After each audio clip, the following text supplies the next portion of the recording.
Hello everyone, and welcome back to my RP-0 playthrough with Race into Space. Let's sync up.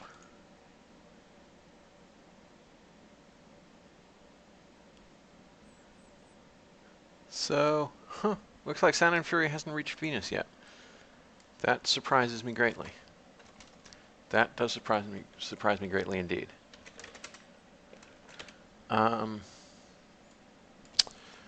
So what were we doing last time? Well, we were building our lunar lander, and we're going to launch our last geostationary ComSat later. But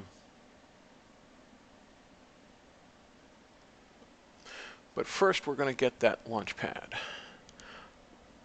So actual first, I'm going to go through here and see if there's any nodes we can unlock.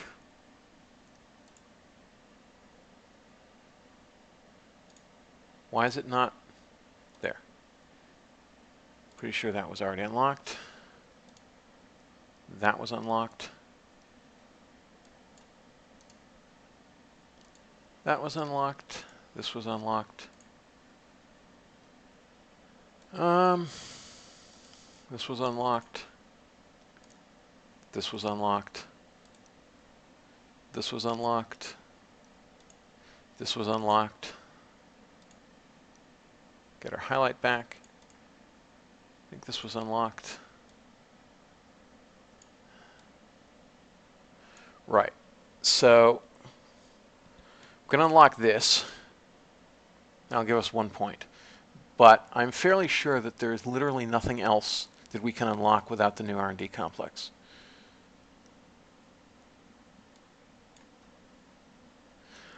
With the exception of these things.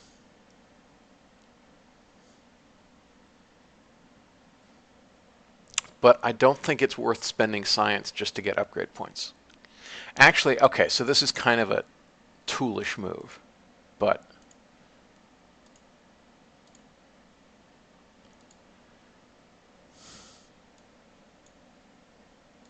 we'll unlock them, and then when the R&D complex unlocks, we'll abort them in KCT.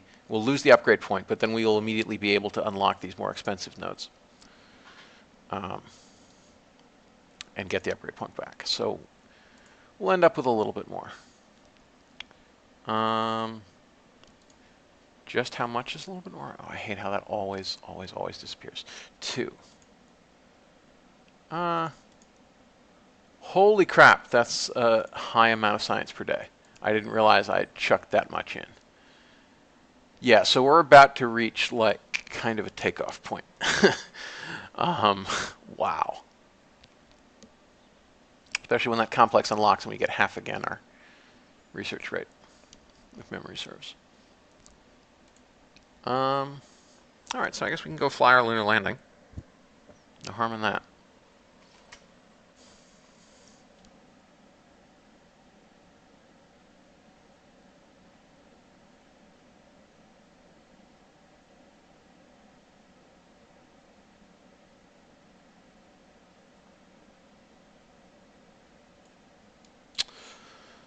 So let's go ahead and do our lunar landing thing. Oh, right, contracts. Should see what contracts are available.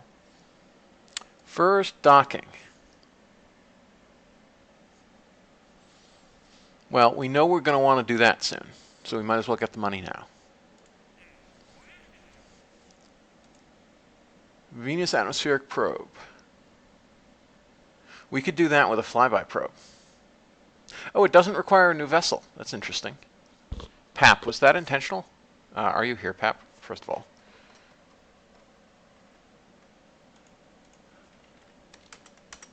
No, Pap is not here.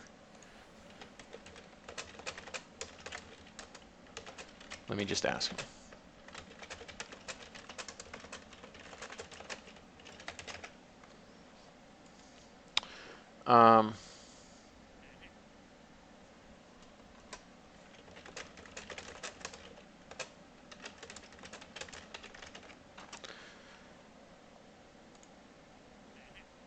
Yeah, so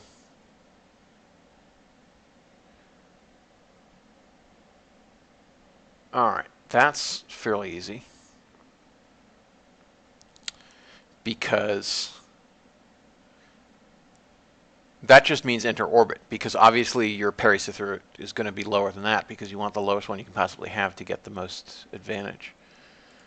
It's probably maybe meant to be maximum apogee or apicither. Venus atmospheric probe, Venus landing, Venus rover. That sounds hard. All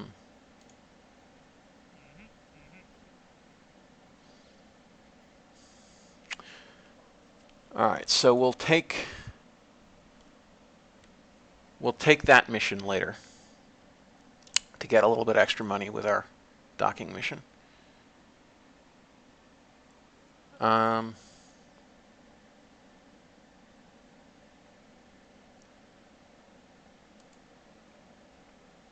Okay, and we could grind out some sounding rocket contracts, I guess. No harm in that. Get like,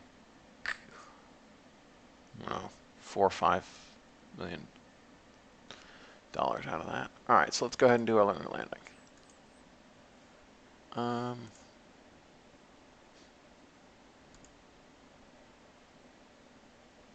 Okay, Launchpad Baker has completed.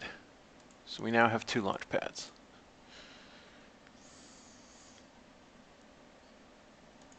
So let's go ahead and get Selene 6 ready. At least it'll be a day launch to the moon. Roll it out. Takes just shy of 2 days. All right, we might not have to wait very long.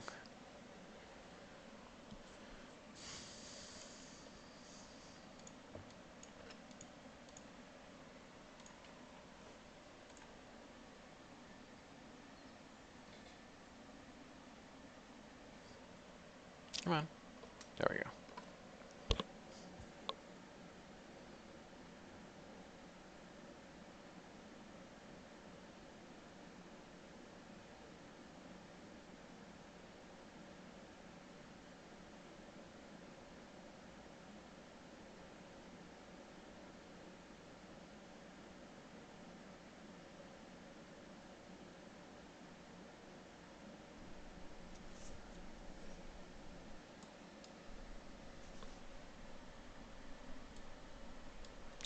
Okay. That is a rocket of significant size. Only 233 tons, though. Not that heavy. So,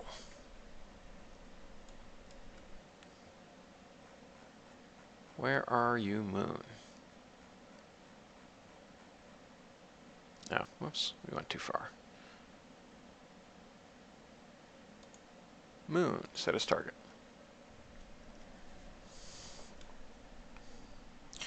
All right. Now,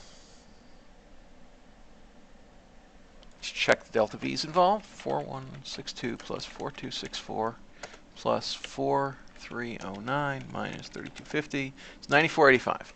So we can afford a slightly lofted trajectory.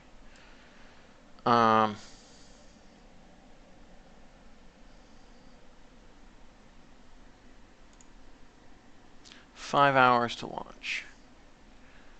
We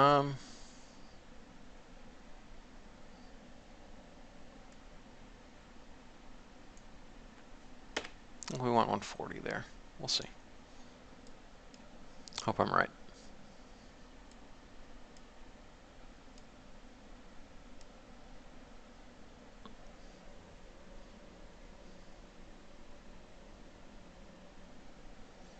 All right, it's going to be a little bit before noon for our launch, it looks like. No, it's going to be bang on noon. Well, 12:30. That's cool.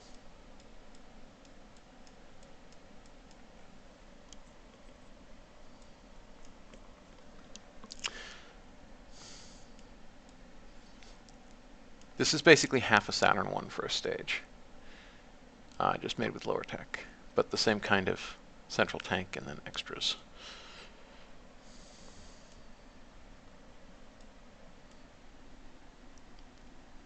Okay. 2, 1. Engine ignition.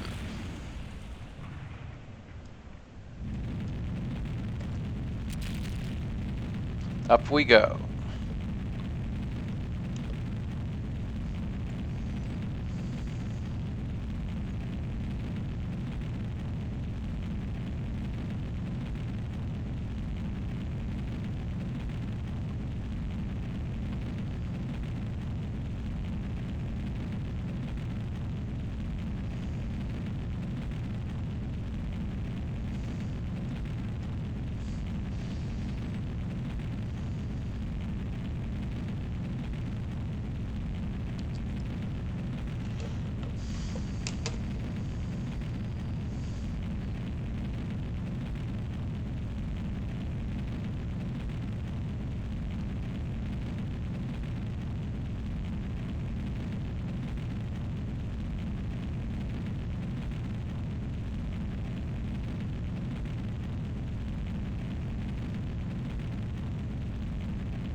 Minute left on the first stage.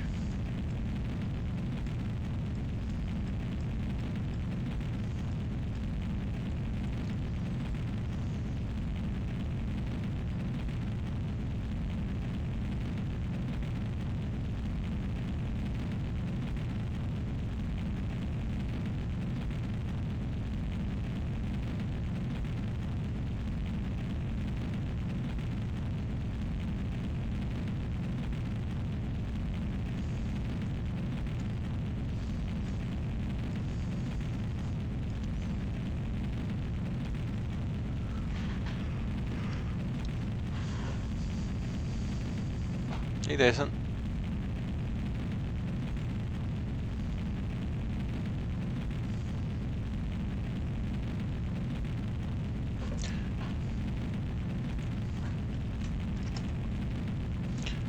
Oh shoot. That's bad. I forgot to change over to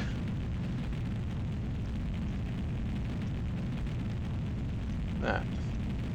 So we're gonna have to dogleg slightly to make up for it. Good enough.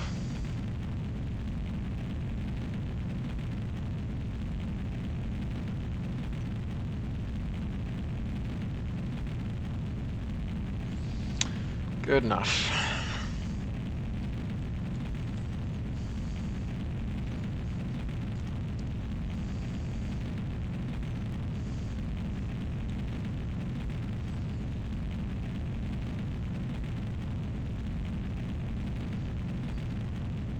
Seconds.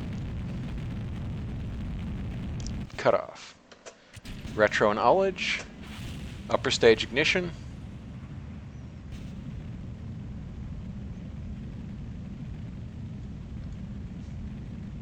Good light.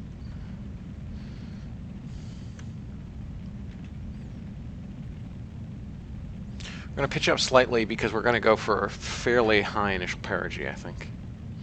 Parking orbit of like 200 by 200, because I think we have the capacity for it.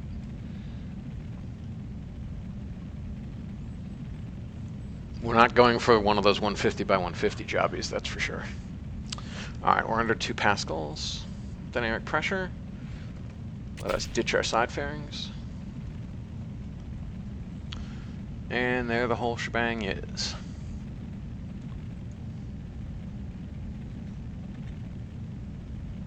Yeah, we're going to pitch up a good bit more because we have not much time to apogee, and 4 minutes burn here, and then another couple minutes on the Bengal.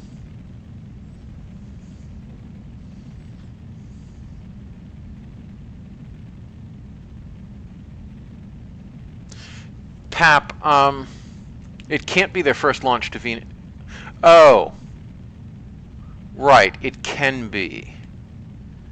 Yeah, because you could just complete the contract and then get that other contract for mission control and then go back to your probe. Yeah, all right, I see what you mean.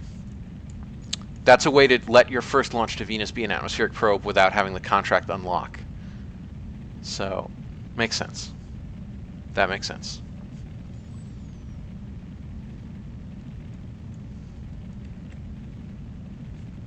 Oops, wrong way. Pitch up even more.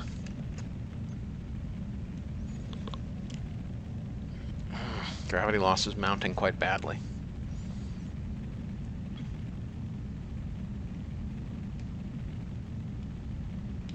I mean, it's not realistic, but the only reason it isn't realistic is because of avionics, and we don't really have a choice on that, so it's fine.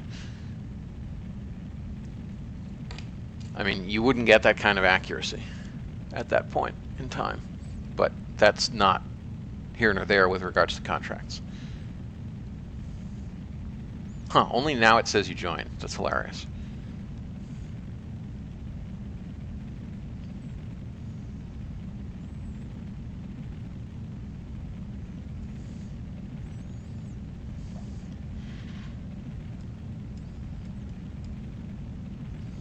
All right, I think we might as well extend this antenna, so I don't forget about it later.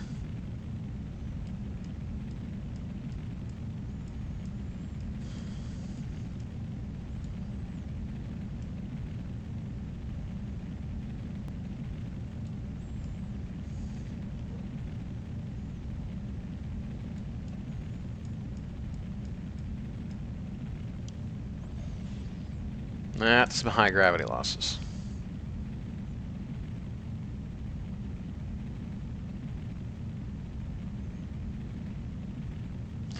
Yeah, our turn end was too high. But we'll recover from it. We have the Delta V.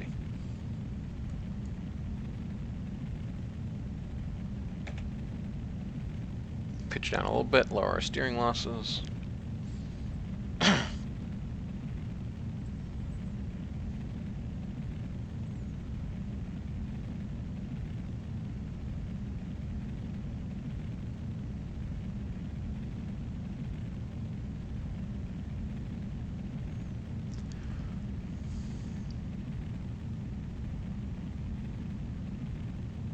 Yeah, Pap, I agree. The satellite resource thing is great.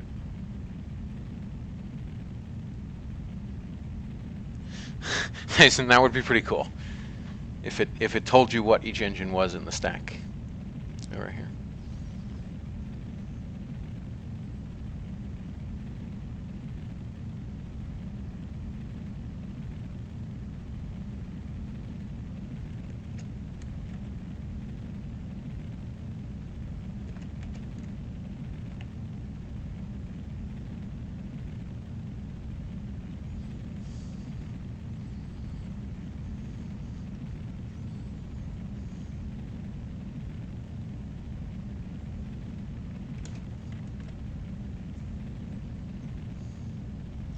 Man, almost 1.7 kilometers per second in gravity losses. That's depressing.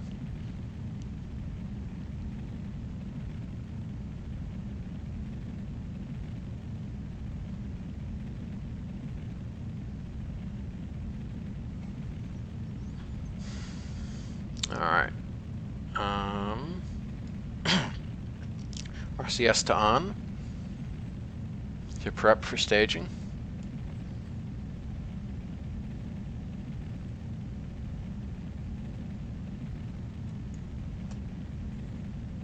Let's pitch level.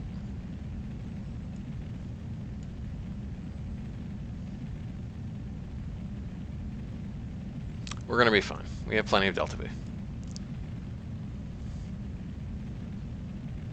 Burnout on Bulldog second stage. RCS to ullage, and the heck was that? The whole darn thing blew up. LR-105 series exploded due to overheating. That's confusing to me. That's a weird bug. All right, let's pitch up.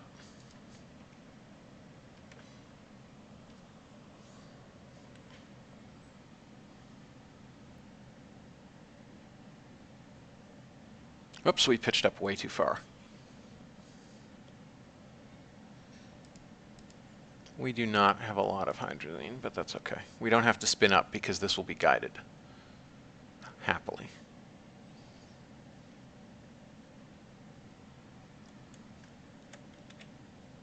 Pitch down. Oh, shoot. We got to pitch down a lot. I was not paying attention.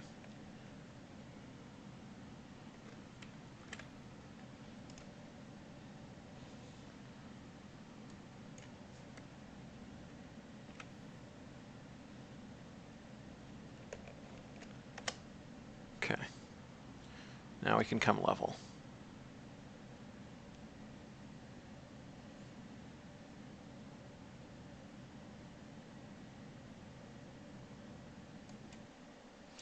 Okay, that's close enough to circular, and we still have about 300 meters per second to spare, if not 350. So that's cool. Going to shut that down so I don't mistakenly activate it. Although I have my throttle disconnected, so I'm less worried about that.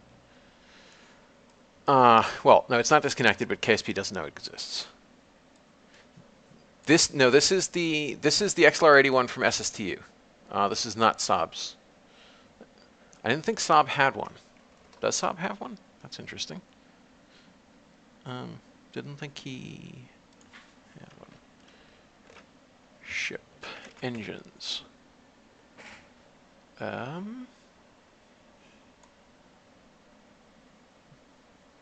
No, he has just the AJ10 101 104, HG3 vacuum, LR79, LR87, and LR91. Okay.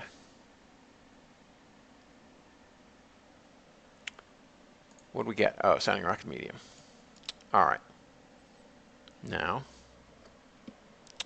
let's turn on SAS. So we stop our rotation, deactivate that. Let's create a Hohmann transfer. And once again, these hid. Don't understand why they always go away. We want to Hohmann transfer, create node.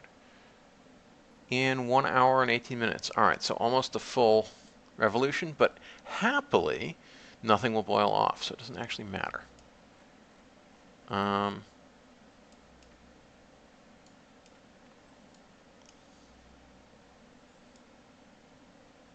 right, I think I'm going to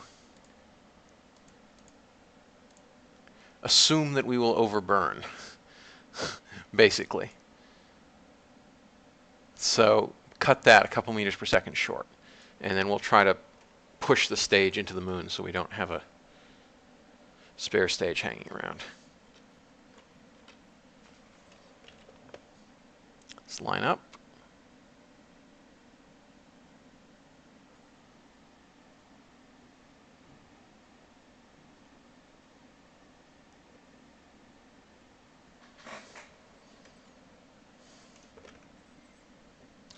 Let's align.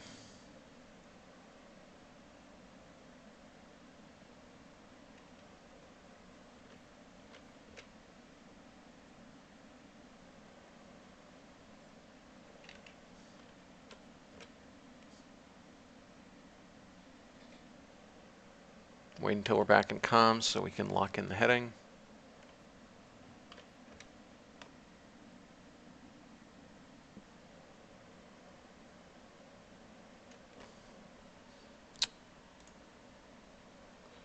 Let's open this up. Come on. There it is. All right, let's lock in the heading.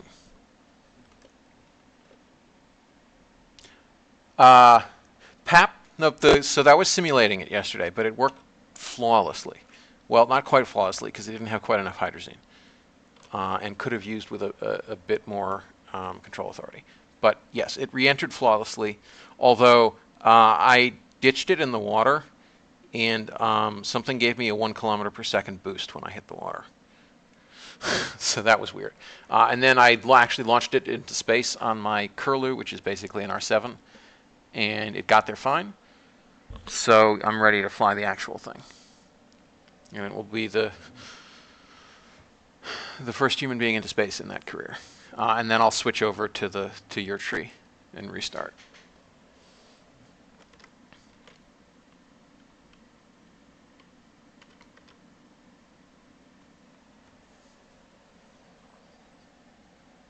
All right.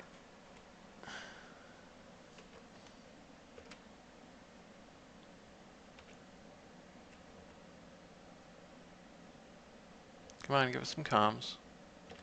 There we are. Now, that is activated. Why did we drift off the... That's confusing to me.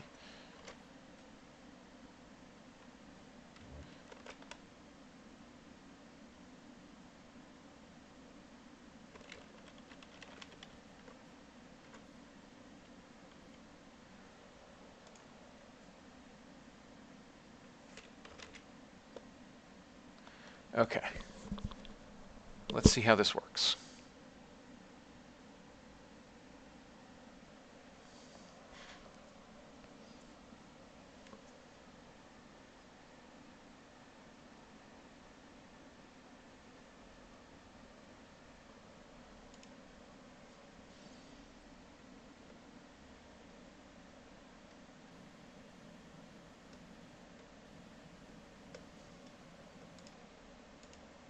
Why is it still very unstable?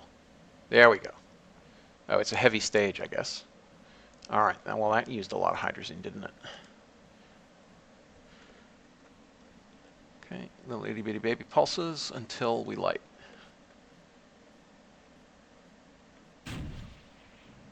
There we go.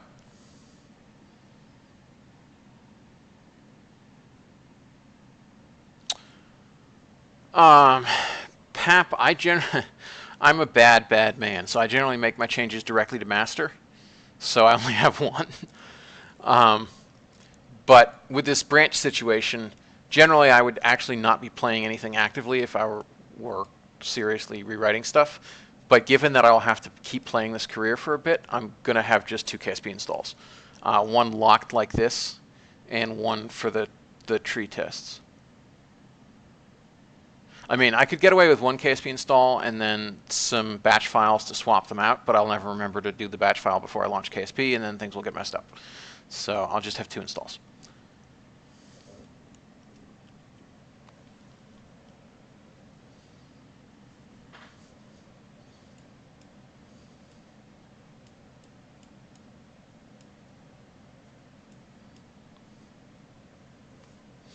Yeah, it's funny. Usually in my own careers, because I'm not so pressed for time, I would just jump straight from the AJ10-104 and enable Starlight stage to Hydrolox.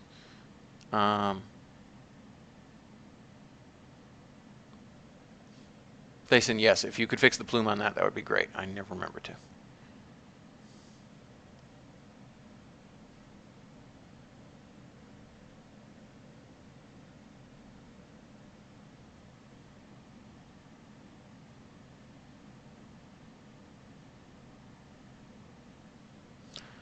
Oh, yeah, no, I wouldn't work to keep them separate. I would just have both RO and the tree in like PAP tree branch and work on both. And then when we're ready, we can merge them both down to master in each case and then make a simultaneous release.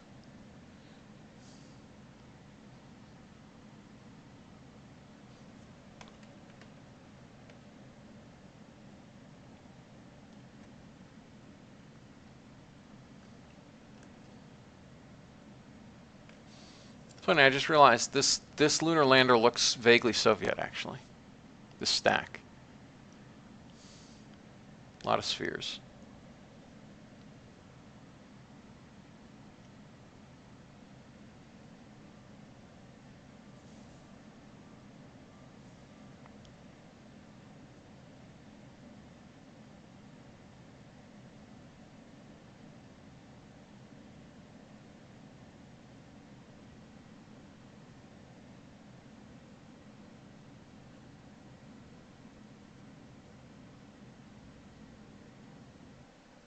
Okay, let's see how we did.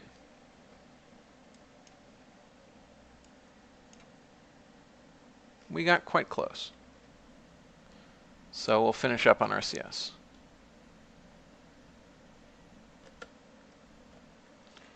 Okay.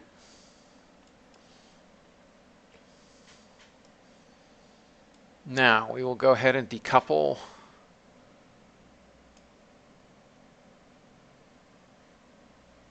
this stage and light them up and pull away slightly.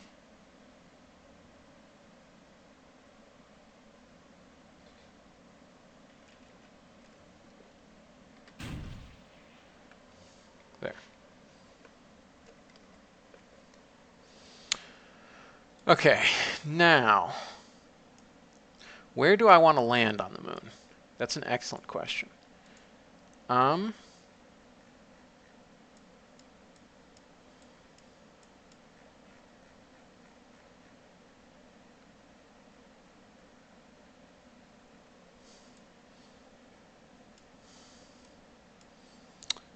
We could try landing on the pole.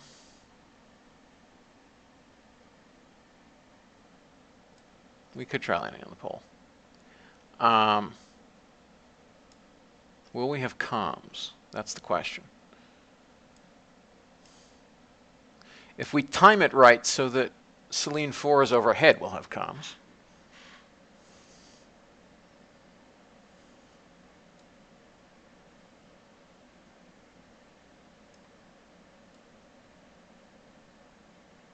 I think I'm just going to land in one of these big craters. That's fine.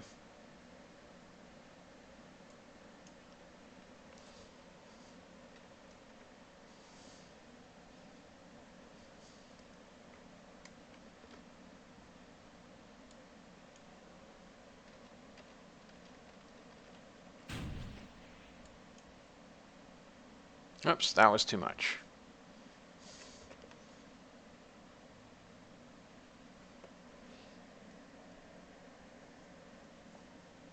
Yeah, we have way too high a thrust-to-weight ratio.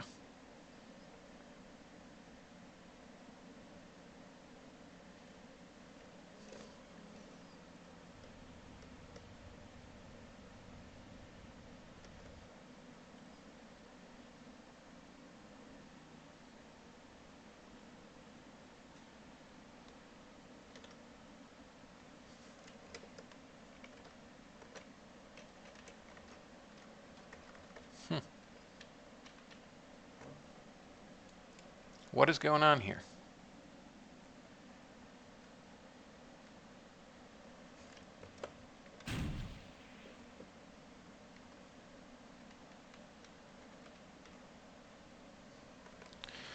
Oh. Oh. That's an interesting failure in design. That's a very interesting failure in design. I forgot this part. I forgot that I had to line it up for retrofire first. That was stupid of me. That was remarkably stupid of me.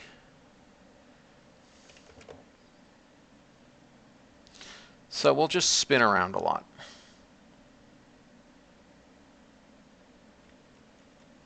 How could I fire the translation controls but not the attitude controls? That confuses me.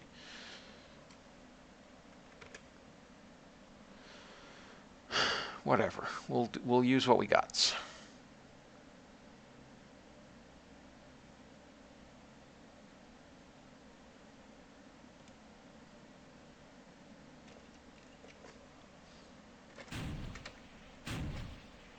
All right, that's almost right.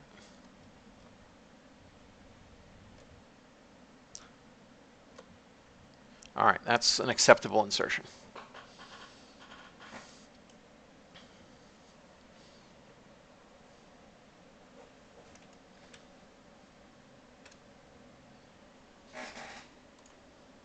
Let's complete our contract. Let's look at the drain rate.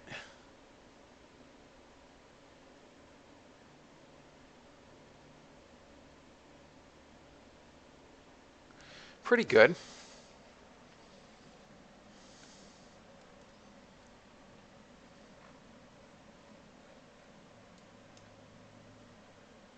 All right. Let's go ahead and warp on out here.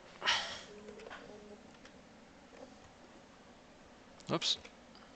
Oh, no, we don't want to do that. Oh, we never did a space-high biosample. That's interesting. Well, we don't want to do it now, that's for sure.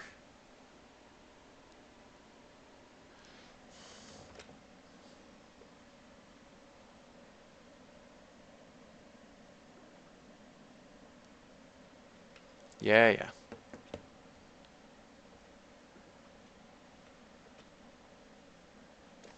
You know what, I'm just going to close this for now, because it's not going to do us any good.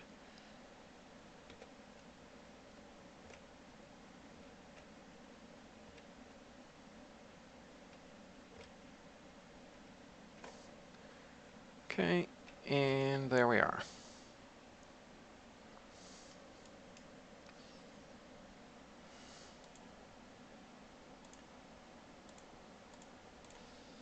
Insertion is within our budget. How nice.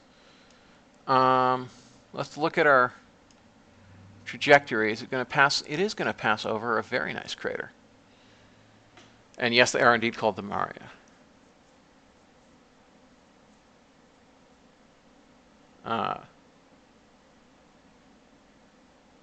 Maria. Sorry. No, it's no, what declension is that? I can't remember. It's been a while since I took Latin.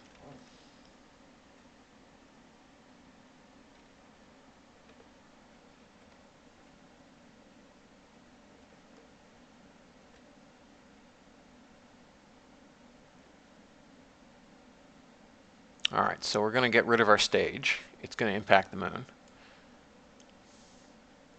Meanwhile, we will swim around like crazy.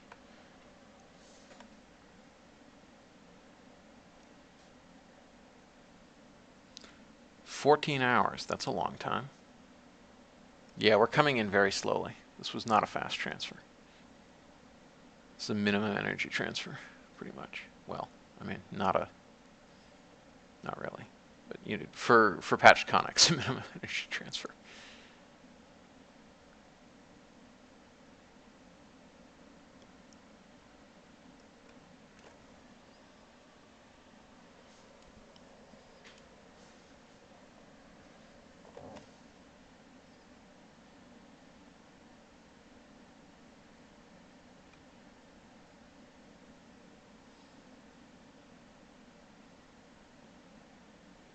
It's 5 hours.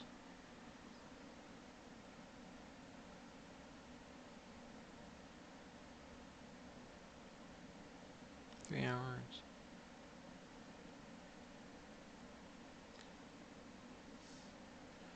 One hour. Half hour.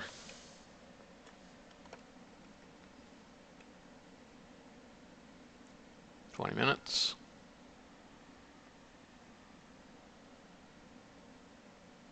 10 minutes.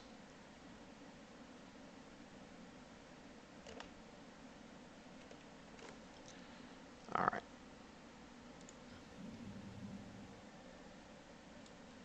So line retrograde and perform the maneuver.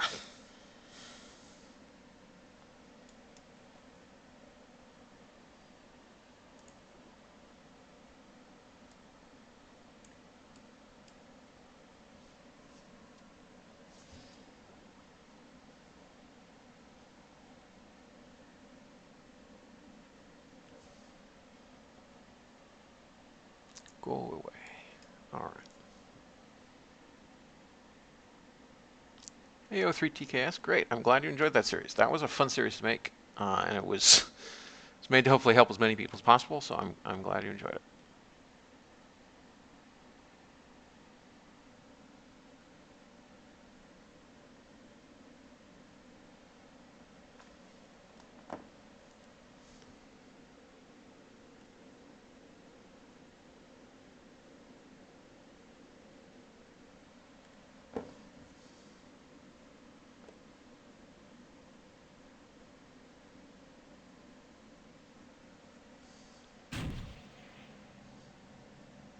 Okay, retro burn.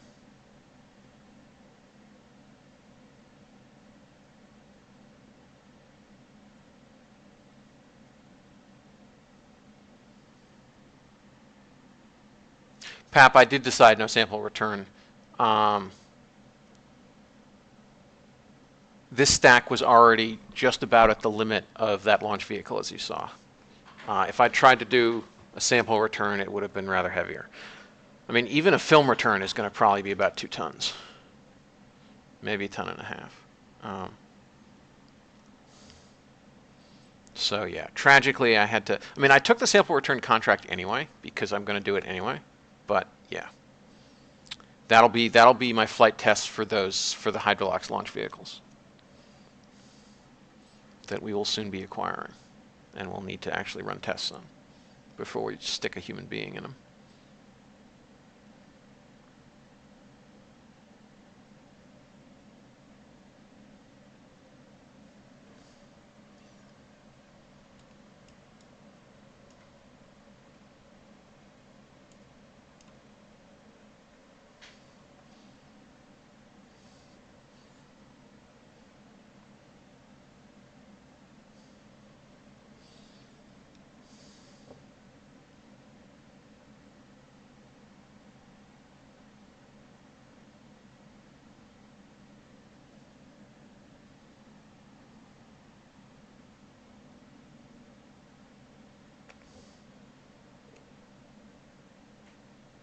All right, that's pretty good.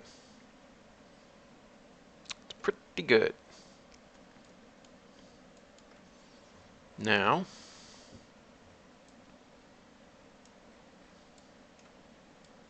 we'll set up retrofire over here.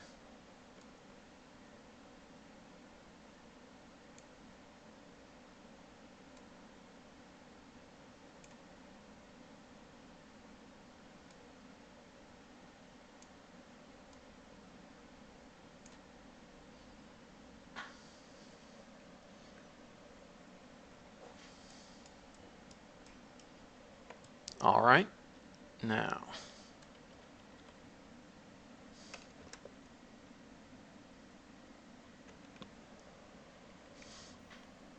So that's a bit more delta V than we have in that stage, but that's okay. We'll use a tiny bit of delta V from the next stage. This is cross-feed, isn't it? Whoops, this one. Yep, it is cross-feeding. Excellent. Execute next node.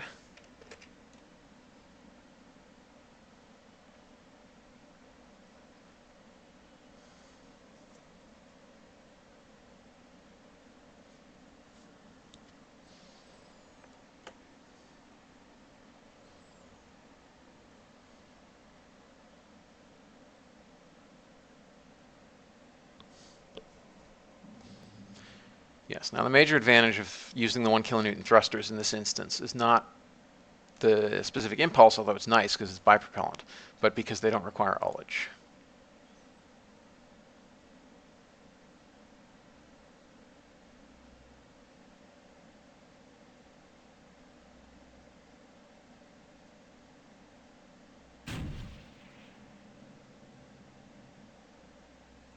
Okay.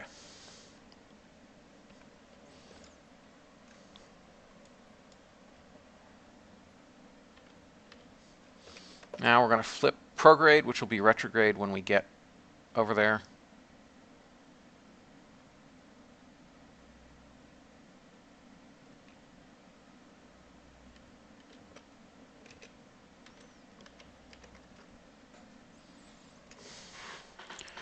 Okay.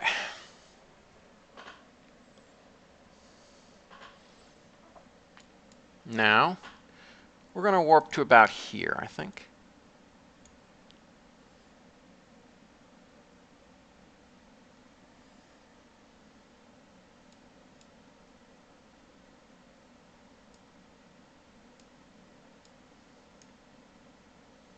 I guess we're going to land... No, yeah, we'll still land in that thing. We could land there, but... Yeah, let's warp to here.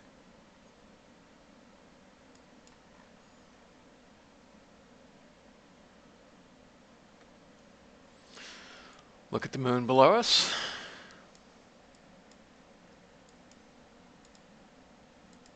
All right.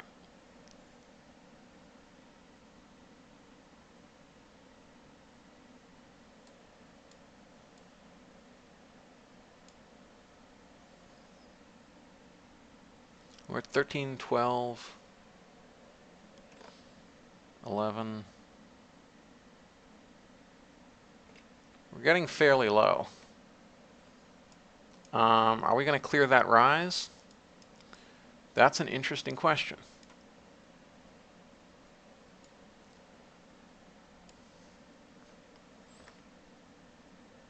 Possibly not. Let's expend a little delta V to clear that rise. I think that'll be sufficient.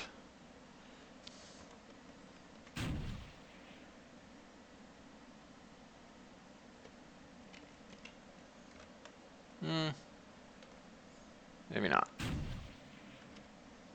All right, that'll do. Pretty sure.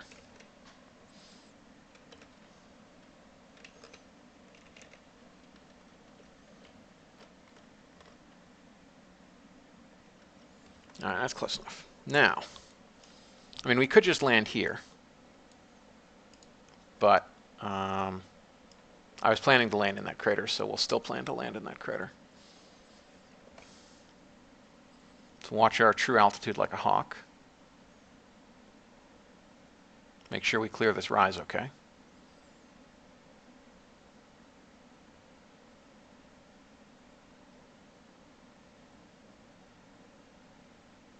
Five, 6, 5, 6. Yeah, this is not actually the lowlands if it's at like 6 or 7 kilometers above lunar sea level.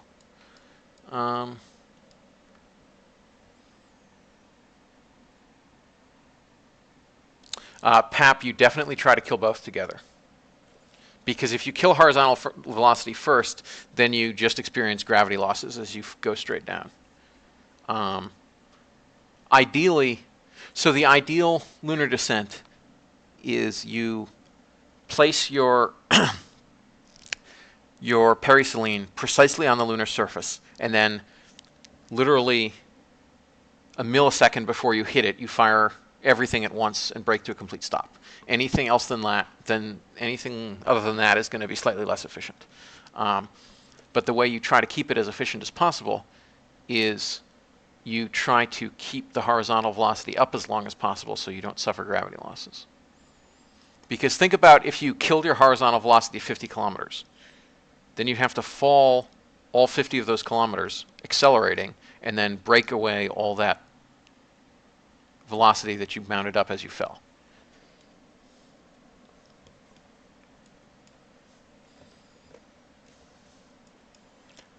All right, so we're just about to hit peak crater.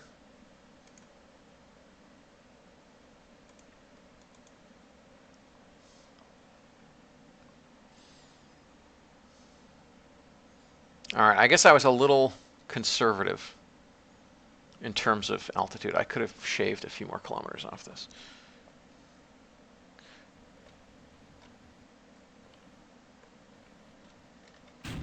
So let's go ahead and spend a little bit of delta V here.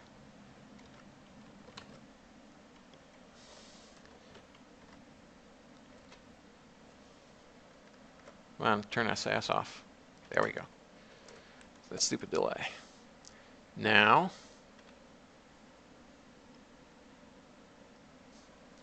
we have to spin up, align on retrograde.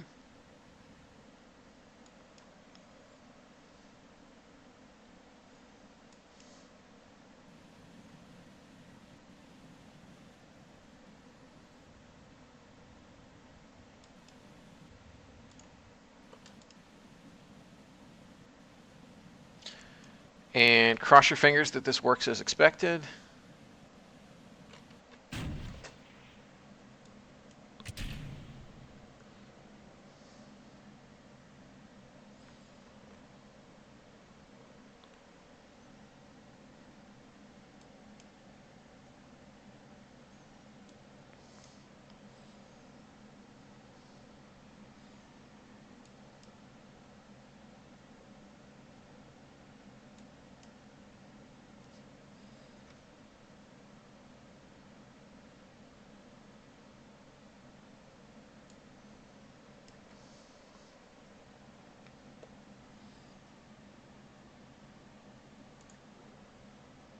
Yeah. Yeah.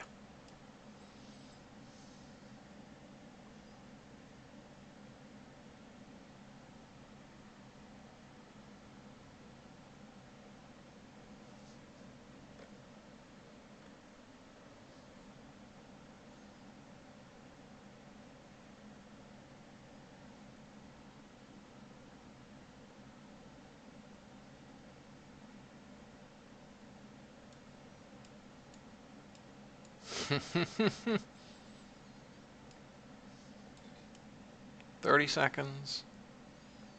Come on.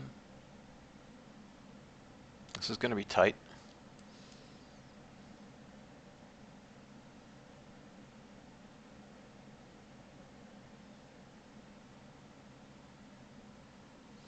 Just 100 meters per second sink rate.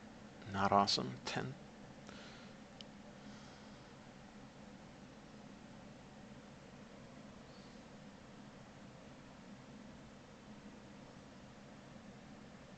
I should have aimed up slightly.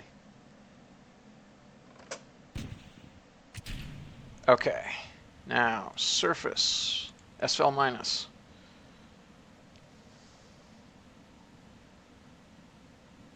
Oh crap. We do not have the thrust to weight ratio I thought we did on this thing. This is bad. This is bad. This is very bad. This is most exceptionally bad. Yeah.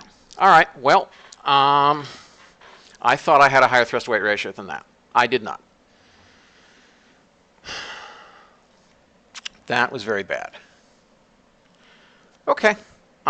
Good we rush built it because we need to rush build another one. It's tragic.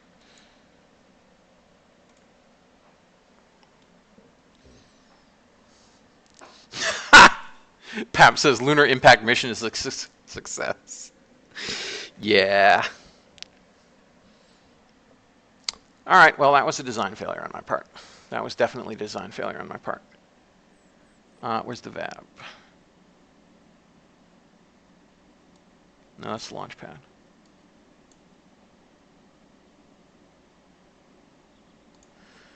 There we are. Grumble, grumble, grumble, grumble, grumble.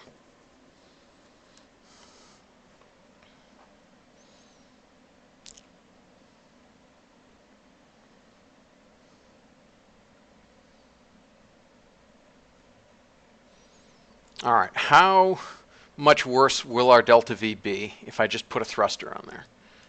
Let's find out. 1670, 1814.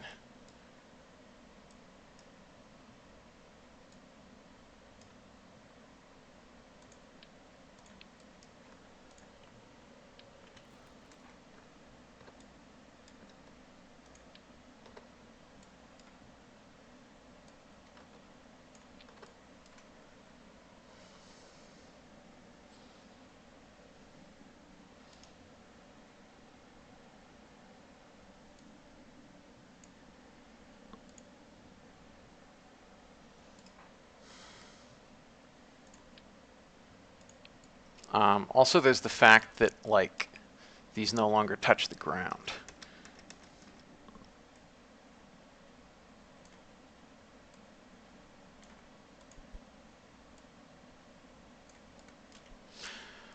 That was humiliating.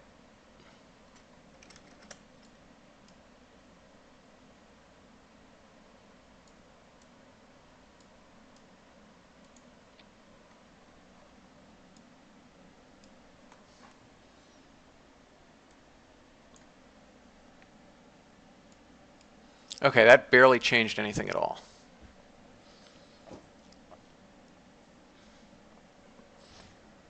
So that's what I should have done in the first place.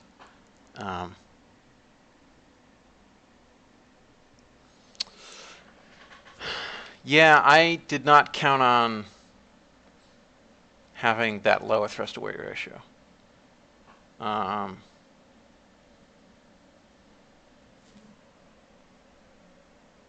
All right, so we'll have about triple the thrust-to-weight ratio with this version. And we still have plenty of delta V. So we'll go ahead and build it. That was an abject failure.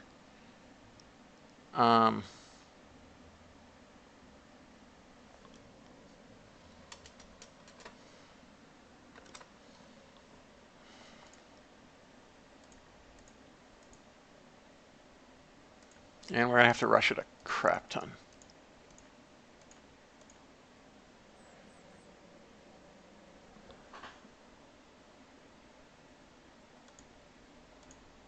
Yeah, that was expensive. That was very expensive.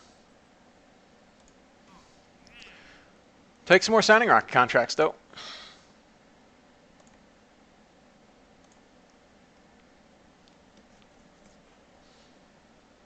Okay, so that launch would have paid for itself if I hadn't rush built it. All right. 30 days, 32 days, 38 days to get to the moon. 722. Yeah, we'll still hit it, assuming we don't have a failure on that mission. Ugh, I hate this. We'll have mature orbital rocketry soon. That'll be nice.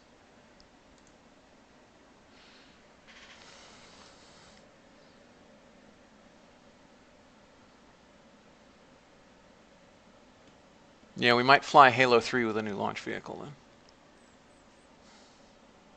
Not going to risk untried engines on these missions, but we might do that for Halo. All right, grumble.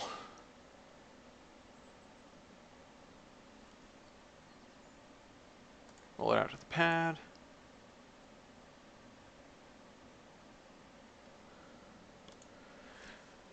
Let us unlock some better engines.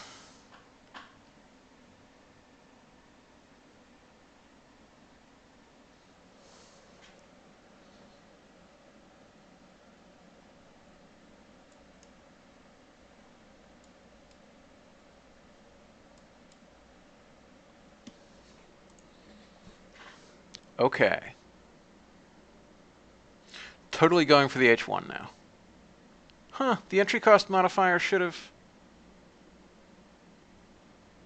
Oh, I think that's my bug. So this is going to cost 10 million more than it should. I don't know. Well, other people are probably at this level in the career, so if I fix it for only me, then whatever.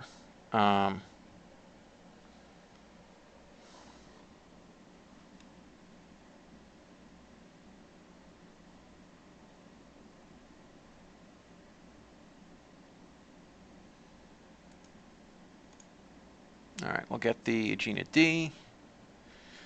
We'll get the H1. I have to config that. Yeah, it'll cost more than it should. That's tragic. I mean, see, I could have done that, and it would have been cheaper. But and we're also going to get the E1. Oh shoot, is that that's the wrong E1. Wait a minute. That was 15. Why is that 60? They should have both unlocked simultaneous. I'll fix that bug too. Okay, so you've heard me talking about entry cost modifiers. Basically, entry cost modifiers are a system I wrote for RP-0 wherein if you unlock this LR79, it's free to unlock this LR79. If you unlock this LR79 and you want to unlock this LR89, it may cost only like, you know, 1 million funds rather than 14 million funds because you've already done most of the research. Similarly, when you unlock one of these, where's thermal? One of these heat shields, you can unlock the rest of them for not very much instead of the full like 30,000 or whatever. And see, this heat shield costs 0. It basically, it's a way to modify the entry cost of other parts once you've unlocked a different part. But it's annoying because you have to write a lot of configs for them to tell. You got to tell RP-0 what parts are connected to what other parts. Anywho, all right. So I'll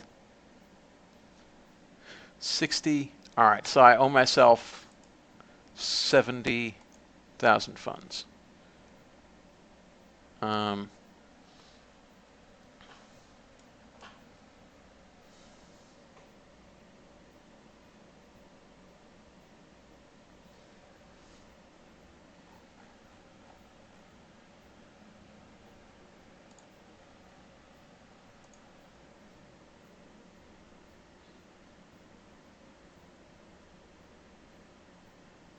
Both of these unlock. That's interesting.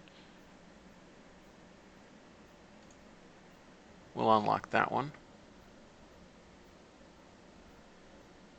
I think we could.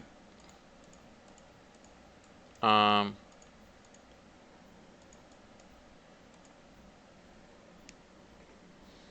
that's a bunch of them that unlocked.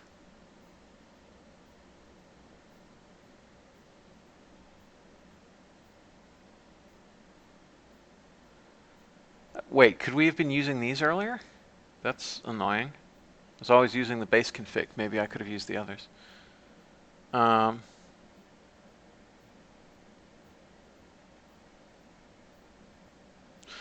right, that's actually almost an H1. 252, 290, 868. What's the H1?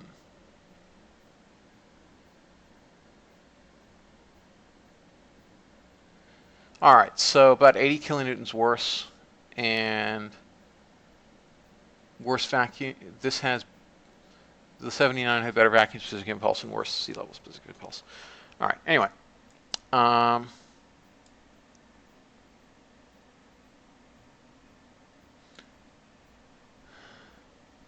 RP-0 is most definitely still on SCAN. I'm not sure what that's about. Are you in like KSP 1.3 or something?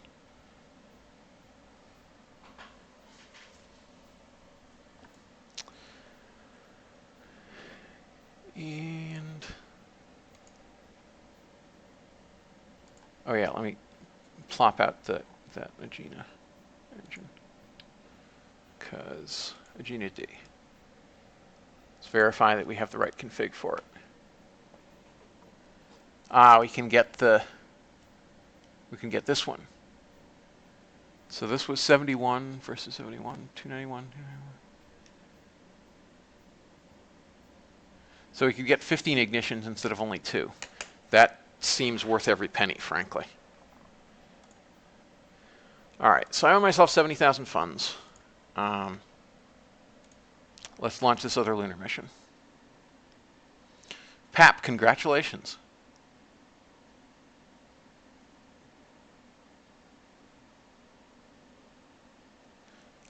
Sorry, Convention Under King, I missed your message. Let me do so. Checking if the XLR-11 is properly configured for test flight.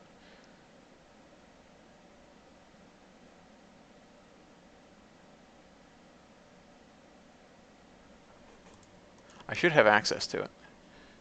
It's down here. No, it's not. What's going on?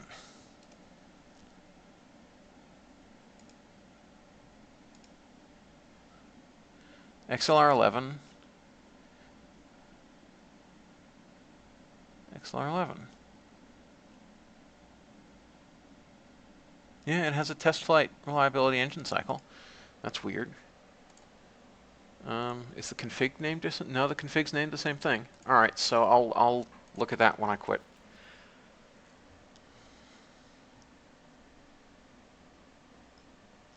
Yeah, so it has TF configs, but they're not hooked up right for some reason. So I'll figure that out when I quit.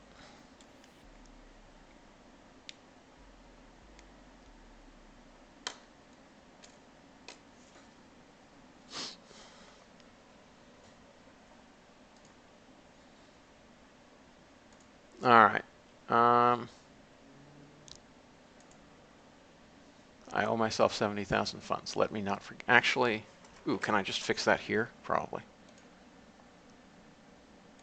Cheats. Funding. Let's see.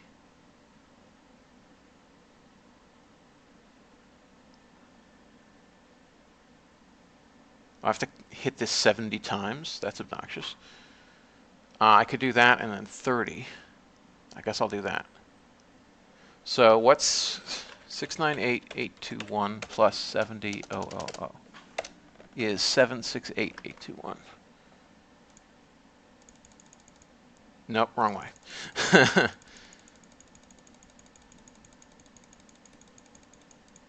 Okay, so that fixed that, but I have to remember to fix it.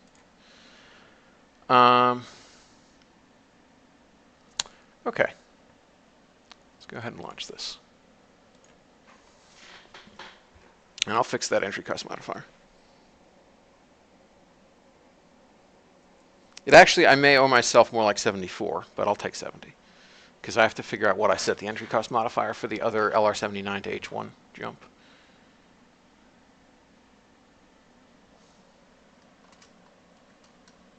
Let me look.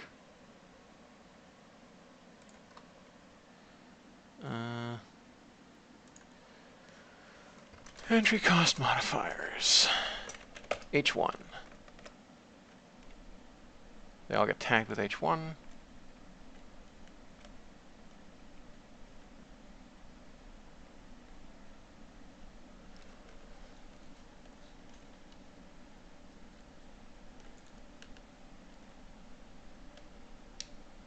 Yeah, that's weird.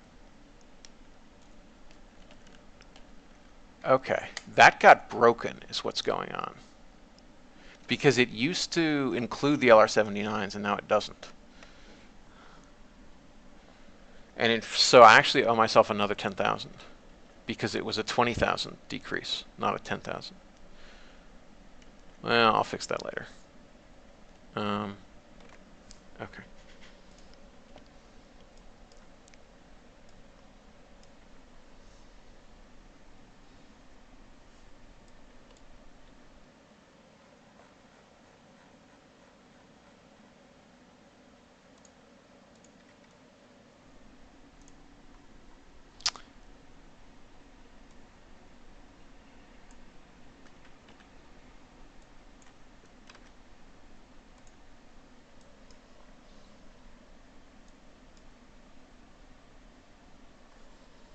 Let's do this.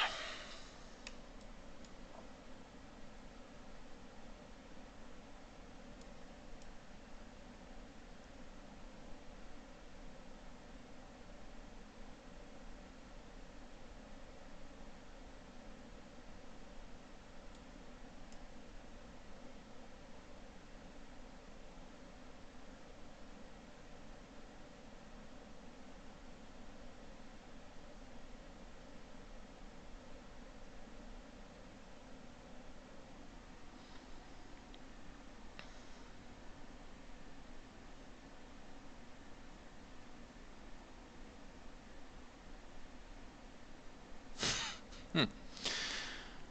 10 seconds.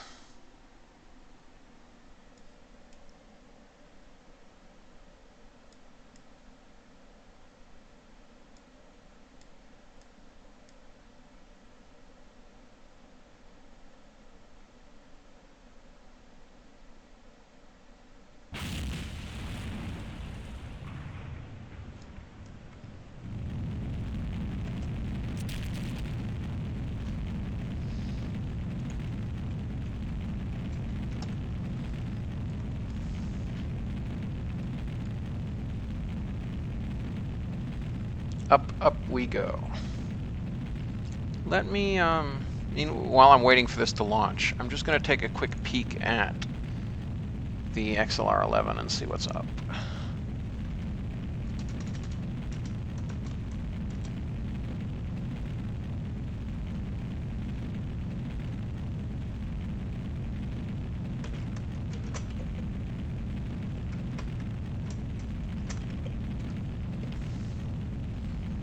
Alright, config name, XLR-11. Test flight, XLR-11, XLR-11.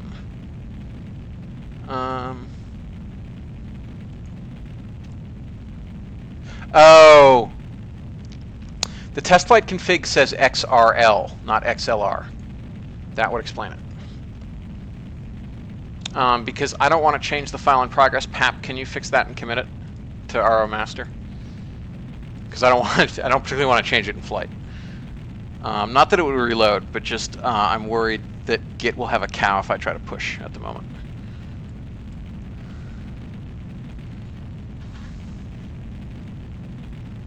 Convention Underking, thank you for pointing that out. I think I remember seeing that in the campaign and then I forgot all about it.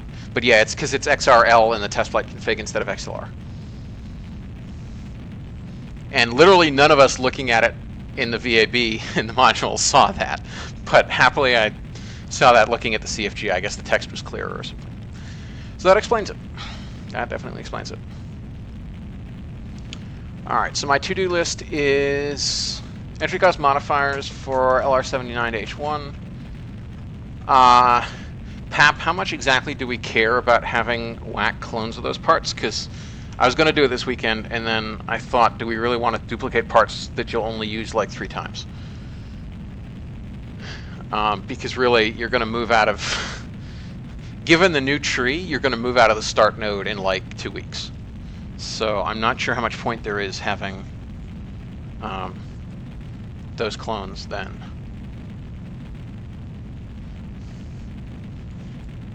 I mean, I'm happy to do it. It won't take long.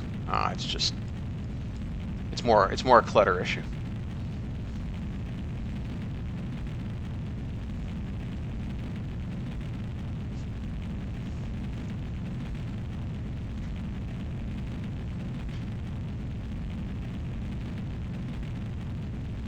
Yay! Pap fixed the XLR. Okay, then yeah, let's not bother cloning. And I mean, we're probably going to have we're probably going to at least recommend, if not require, Saab's tanks. So we'll have the tank through Saab anyway.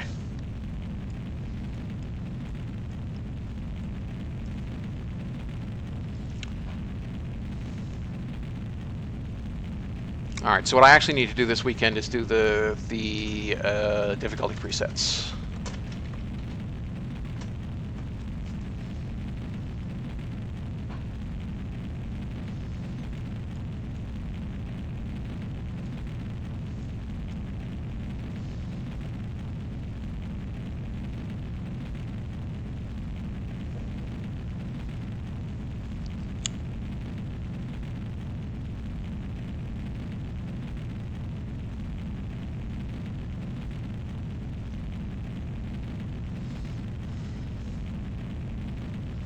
Alright, so as long as, even if we're falling at 140 meters per second like last time, as long as we're about 15 seconds to hitting the ground, which is 2 kilometers up, we'll be fine. Convention Under King, yes, I wrote code for that for 1.2, just nobody's actually used it yet. Sarbian, at my request, wrote a quick little demonstration mod to do it, but never released it, because I just want to make sure it worked before we release 1.2. But yeah, no more remembering to set fund loss at 100%.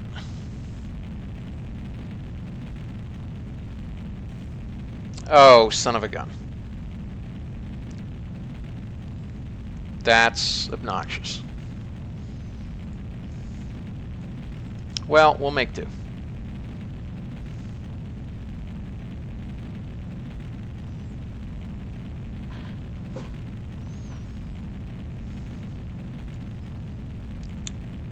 At least we have sufficient TVC from the other engines. They will have to burn slightly longer.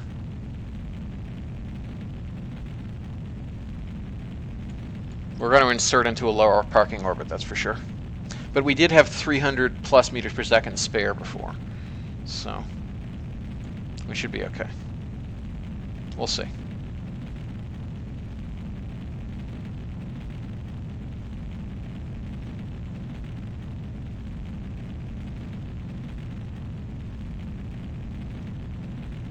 Congratulations, Pap. Hitting the moon unguided is hard.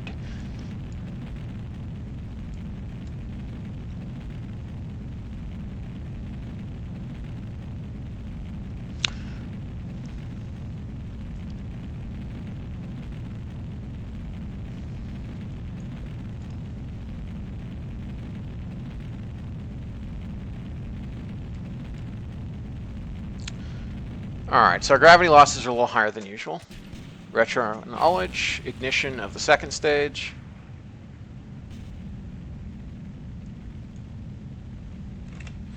We'll pitch up slightly more to deal with that sad reality. We're going to go for a low parking orbit to try to minimize gravity losses as much as we can. Test flight. Man, test flight.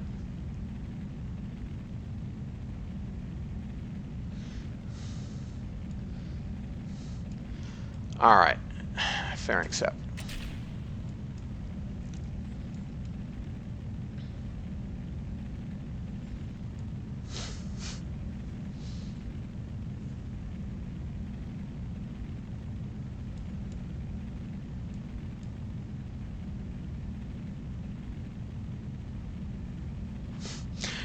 Oh, it didn't explode. It just shut down early.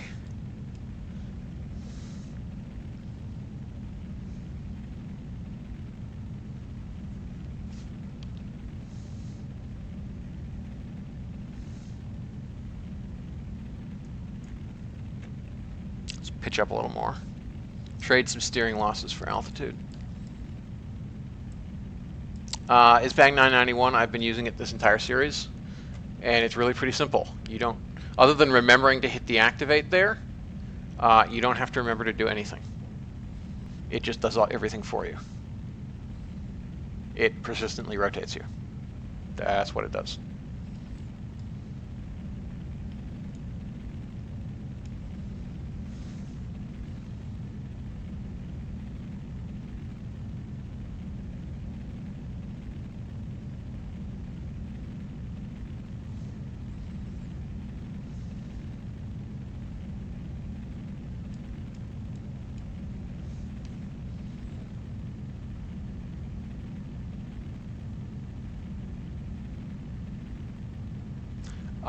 Yep, face the Earth, turn on SAS, and then make sure this is activated and left on rotation with a and then it should maintain your reference fine.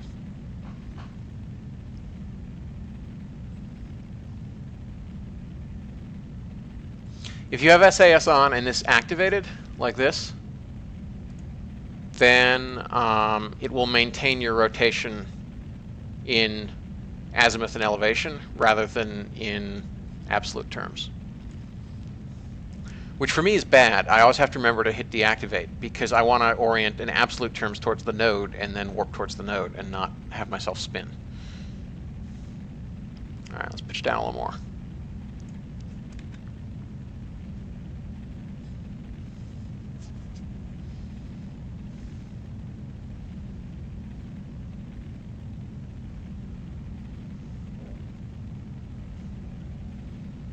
Alright, let's remember to chunk out our antenna. Come on. There you go. Activate.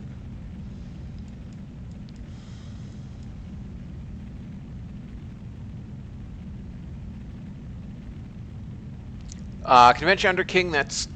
I would certainly like it to default to having that off, but it's nice to have that because then you can activate it for stations.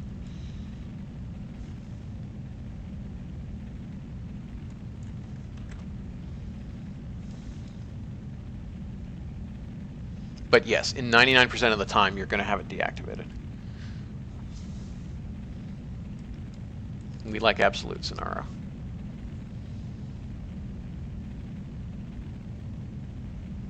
Ha! We might have lower gravity losses than last time. Because I was so paranoid about the ascent. We gotta pitch up a little more. We'll have higher steering losses than last time, but not by a whole lot.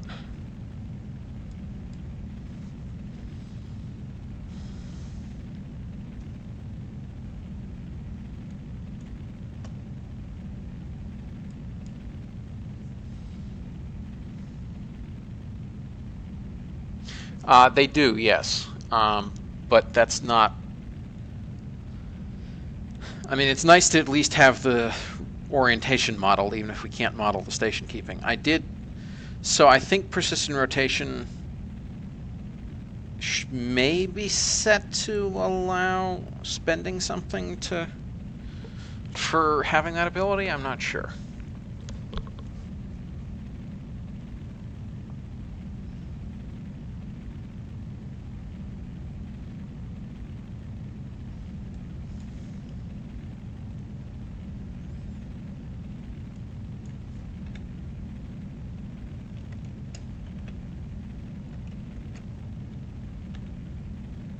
All right, pitching down.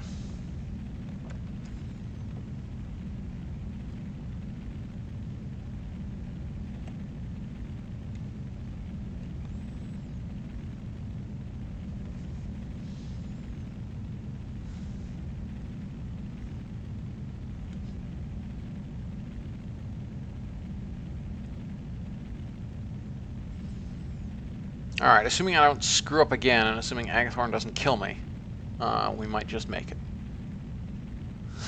Bill, you did. It crashed because I flew it wrong.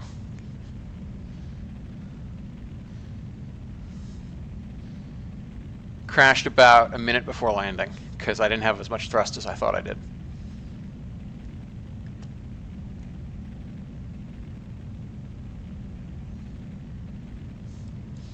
So I had to spend a fortune to rush build this thing.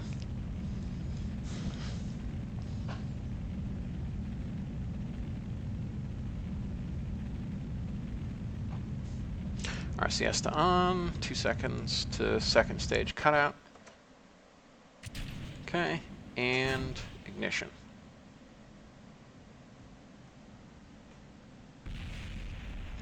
That's such a weird bug. I don't understand why the temperature gets so hot.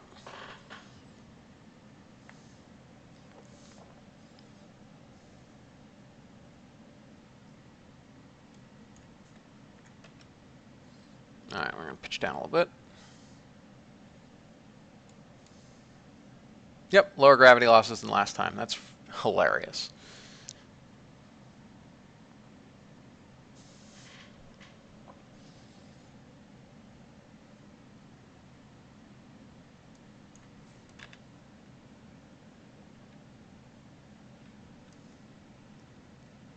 All right, let's kill some vertical velocity.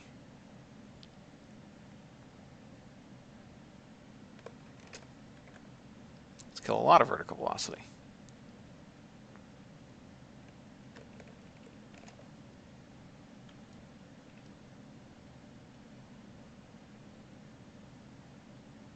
I want to be about here.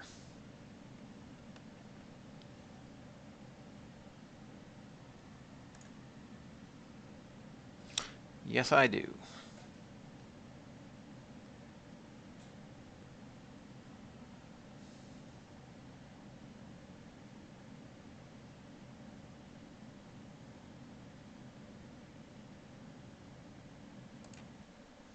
Okay.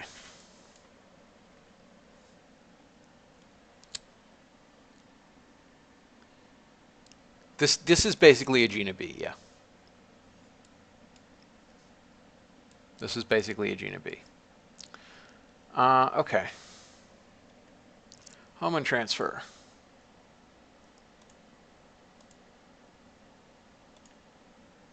He's in 22 minutes. Not bad. Let's line up with it.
Okay.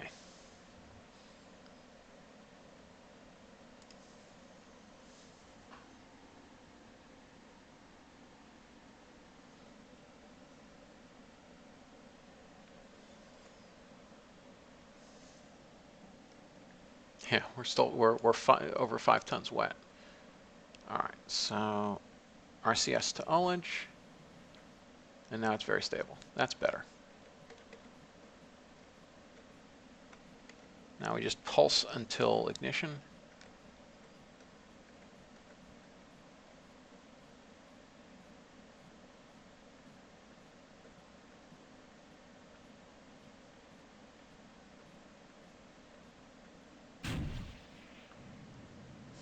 Okay.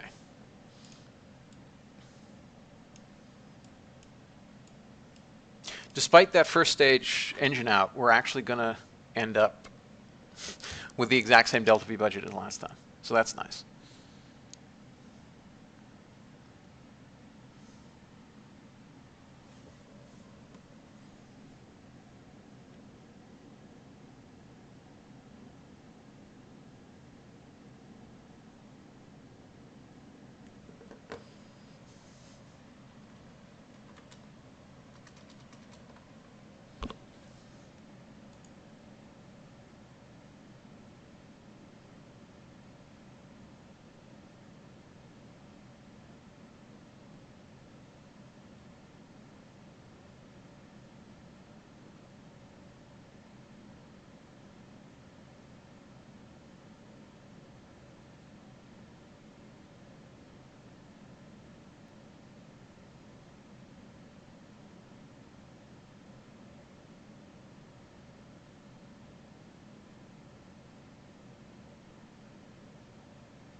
Getting there.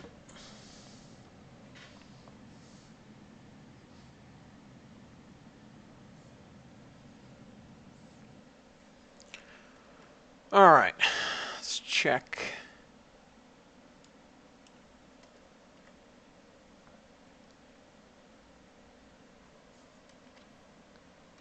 Okay, let's flip end for end.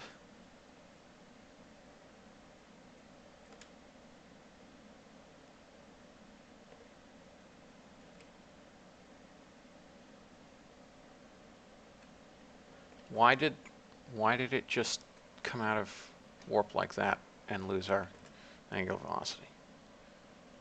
Whatever.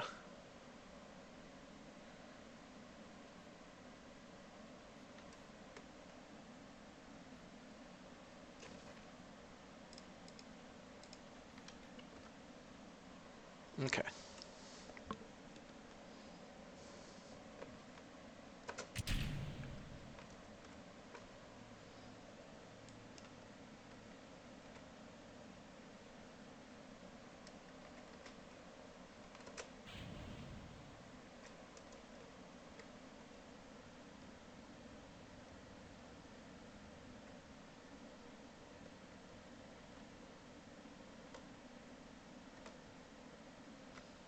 Okay, we'll insert there.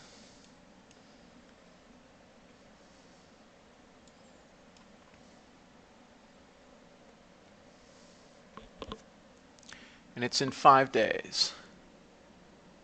29th. All right, so we'll be a week early.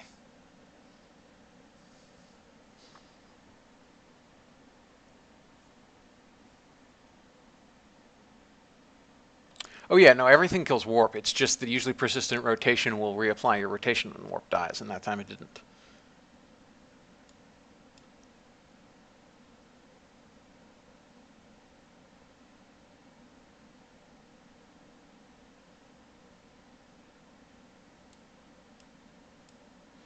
All right, let's go ahead and, I guess, warp to here.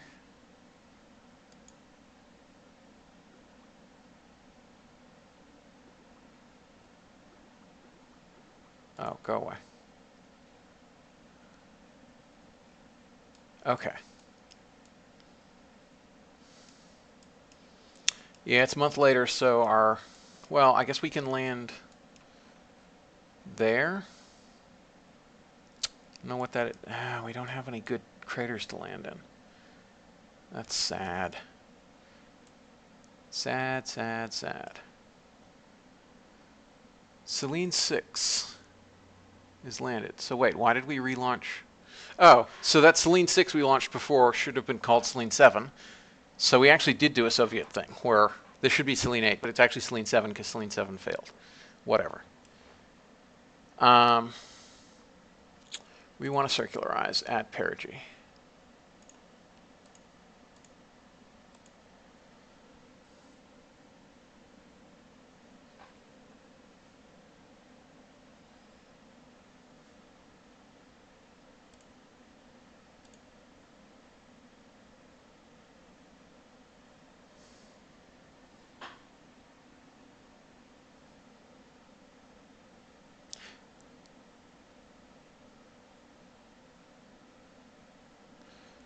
All right.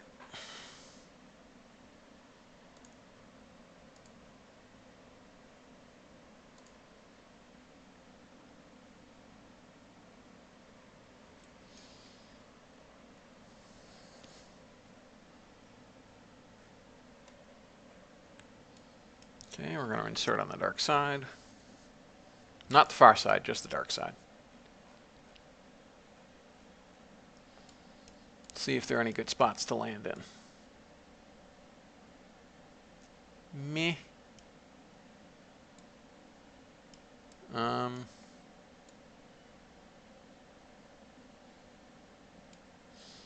Might have to go around the orbit once to see if there are any good biomes to land in. We want to avoid lowlands and midlands if we can, because that's kind of all there is.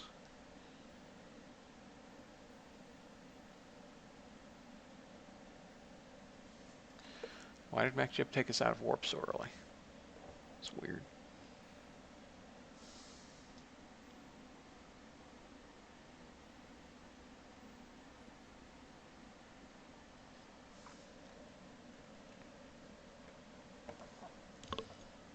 Yeah, and Luna 1 was like the 4th or 5th Luna actually launched. Forget exactly which. At least the 3rd. It was like they had a whole first string of probes, and then they had a second. Why are we... Yeah, why did it take us out of warp so early? That was very weird.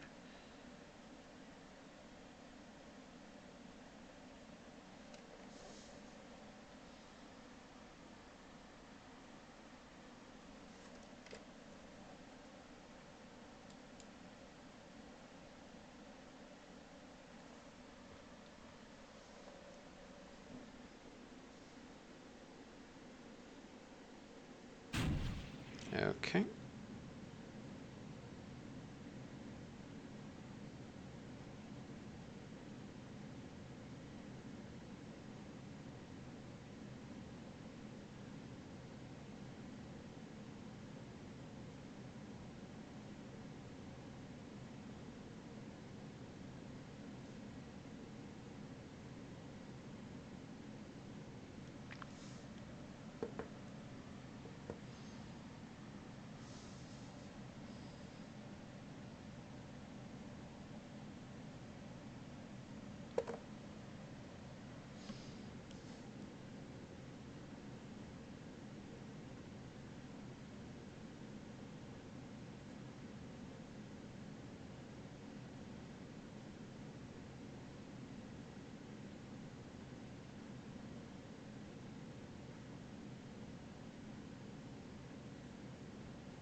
Okay. Almost there.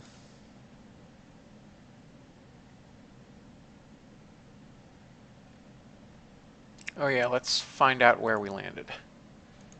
Moon landed. Lowlands. Alright, so as long as we land somewhere that isn't the lowlands, we'll be okay.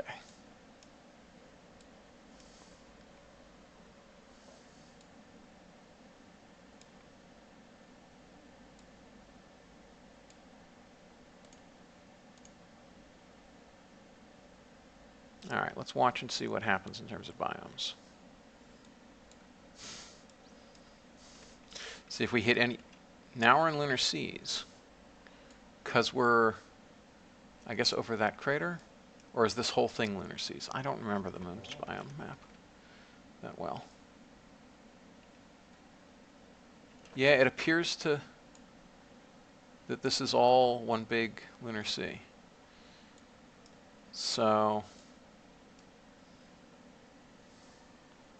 we don't lack for delta V here. We have about 500 to 600 meters per second more than we need.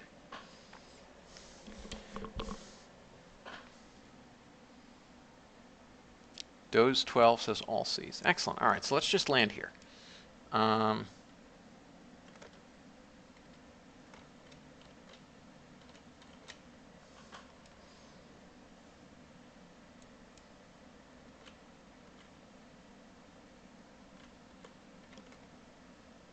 No sense in waiting around.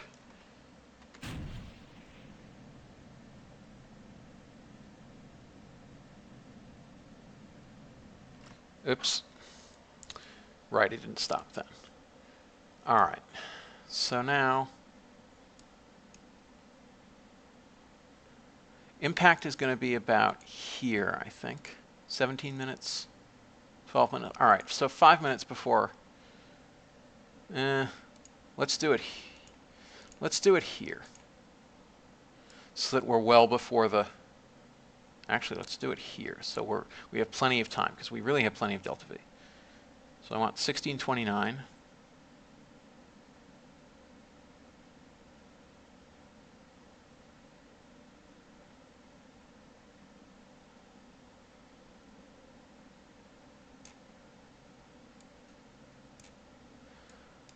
All right. So yeah.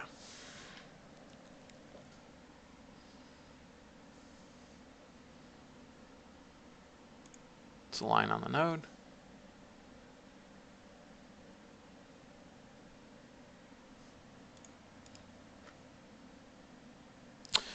Okay, we're lined up.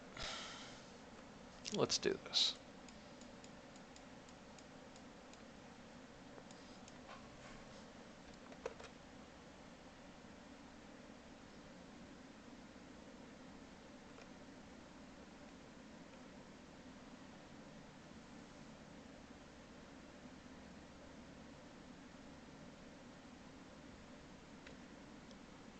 Oh, we're still 88 kilometers up. That's really kind of high.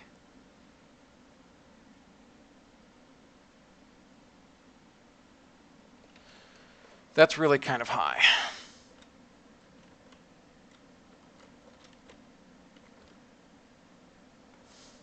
I guess I went a little too soon.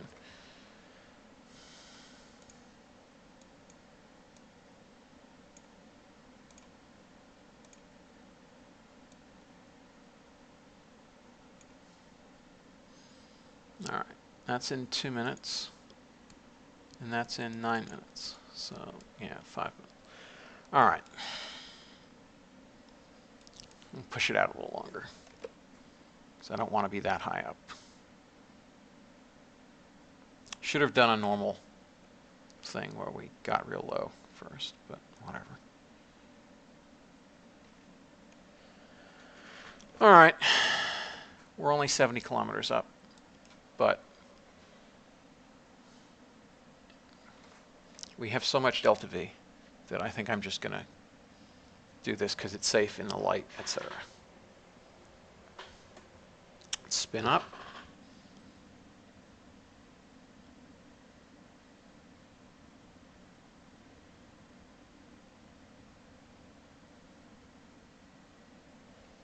Okay.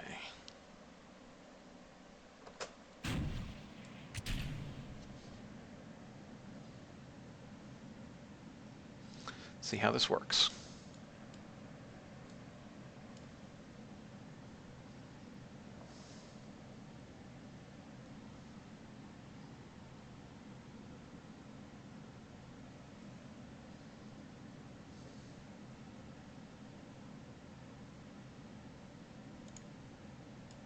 This is going to be a horrifically inefficient landing, but it is what it is.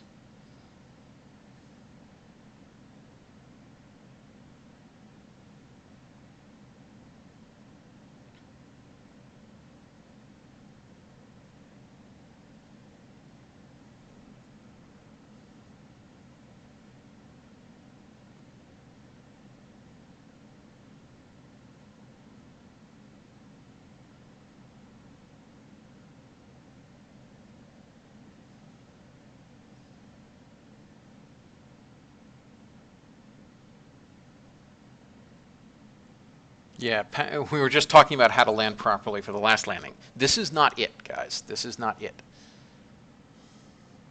This is because I wanted to hurry up. And I'm sure I will pay the price for it. I just think I have enough delta V to pay that price.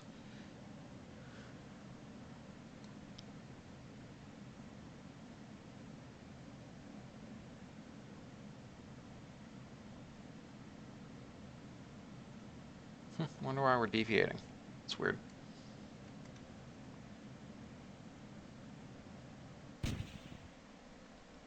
Okay. So let's jettison that.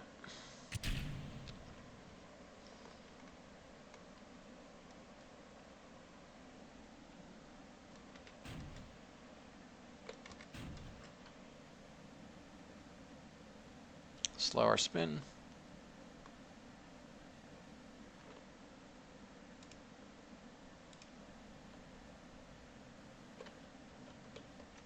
Okay. And there's no way we'll have more than 1 kilometer per second of gravity losses, so I think we'll be fine.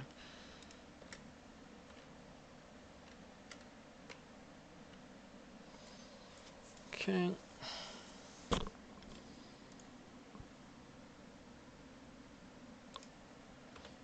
We'll use MechJeb to align surf minus.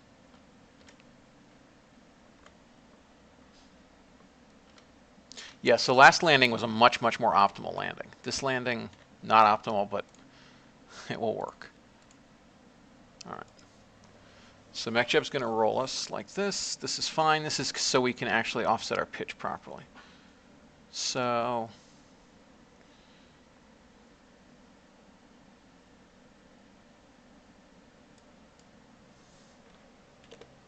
let's get lower.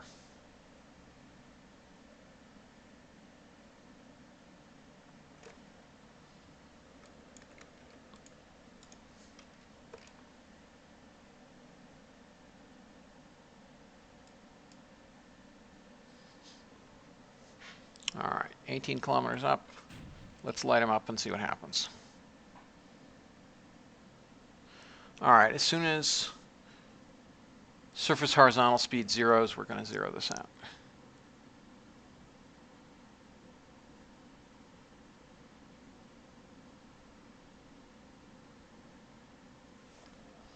Well, it gets close to zero.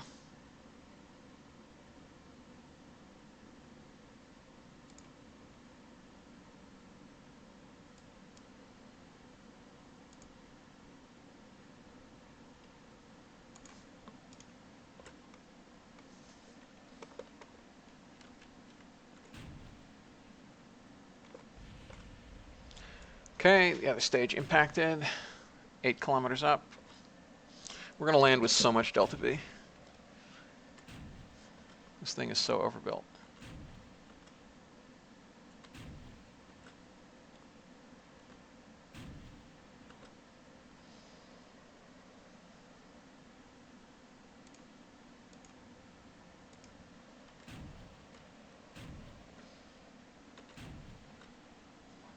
Okay.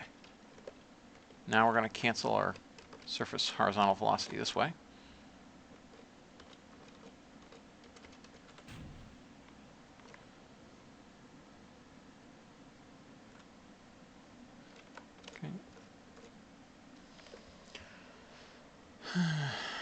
And float on down. Oh, you're right, Bill. We could go we could go biome hopping. We might have enough delta V to do that. Although that's hilariously unrealistic, but whatever. How close are we? I don't think we. I'm not sure we'll have enough delta V to get out of lunar seas. KSP, this is not. If this were the MUN, we could, but.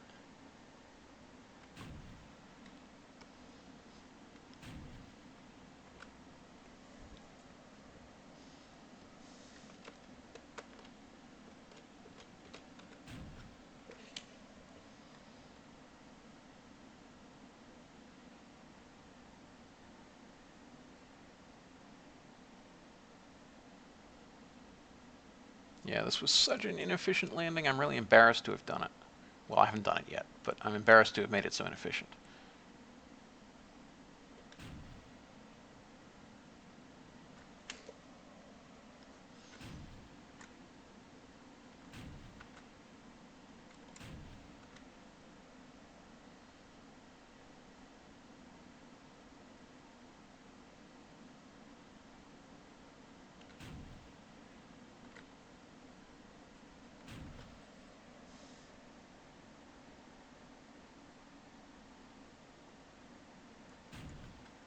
Yeah, Maximal, in the last mission I was using RCS and it didn't have the thrust to weight ratio that I thought it did, which is why I switched to the thruster.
Yeah, I should have just done a suicide burn.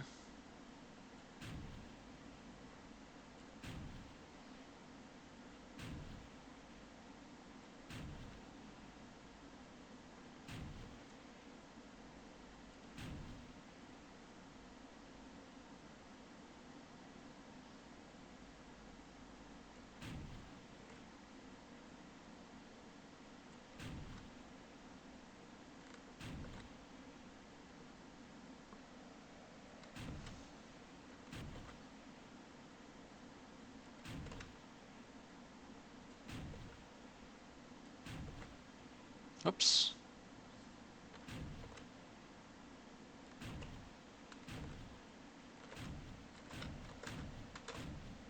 There. That will do, MechJeb. That will do. All right. Now, we succeeded in that contract. Now we need to actually bring some science home. Oops. Telemetry analysis, gravity scan, atmospheric pressure scan, Geiger counter, temperature scan, and biosample.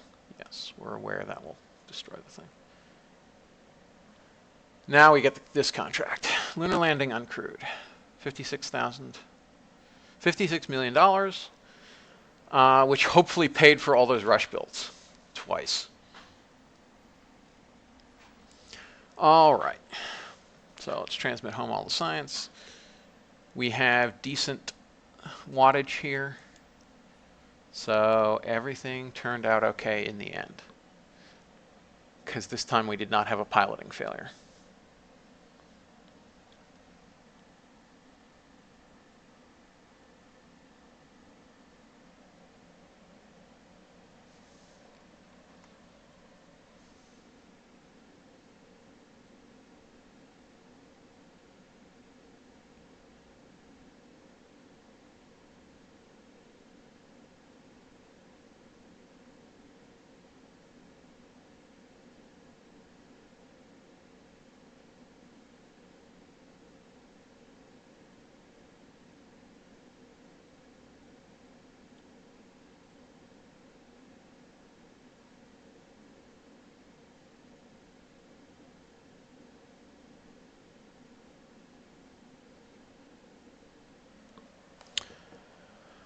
Almost done.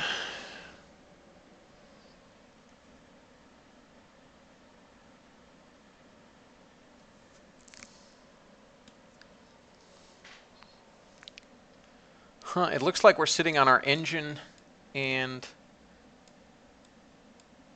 these two legs. That's interesting. 98, 100%. Biosample finished. 9 science. All right, we're done transmitting. Return to Space Center.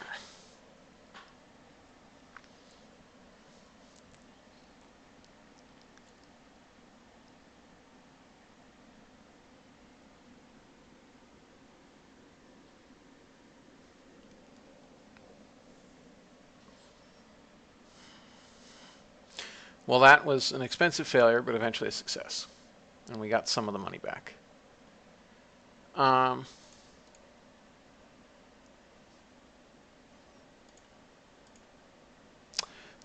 Yay, we're going to have a second build rate soon. We're going to have a second build rate super soon.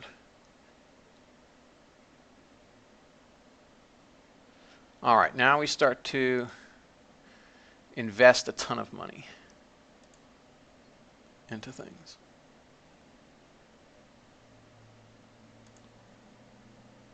Okay, there we are.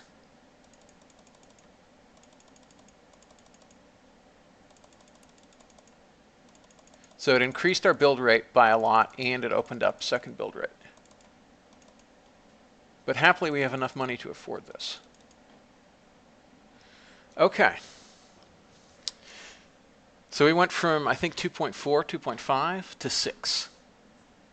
So now R&D is going to complete fast. Yep, 82 days. All right. And then we'll be able to finally invest all that sweet, sweet science we just got.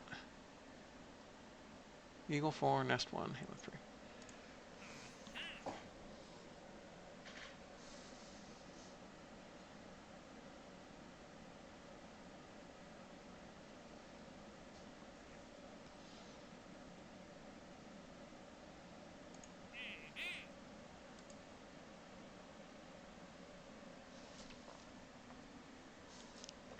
All right. Now,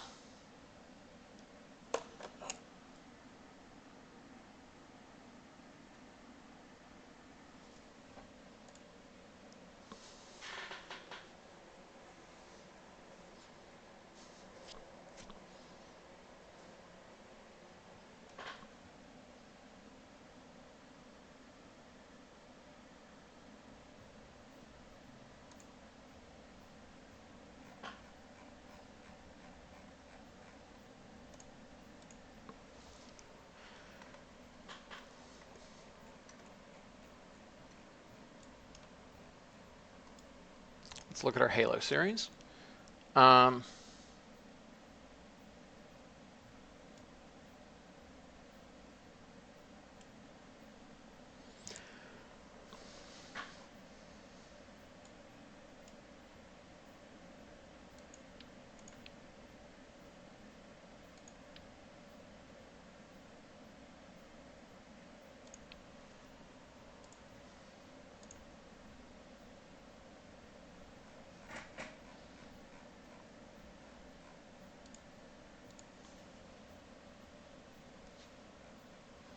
All right, let's do some upgrades.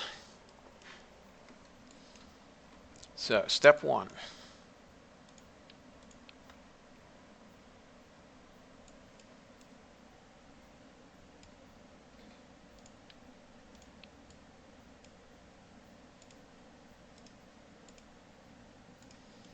Let's go to bipropellant RCS.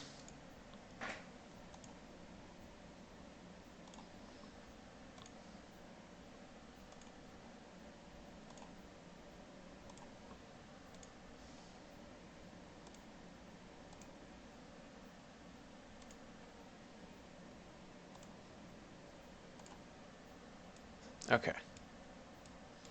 And tech level 2 in all of them. Now, what is our 212? All right, so we'll have to shrink this. Also, I need to add a bunch of comms antennas.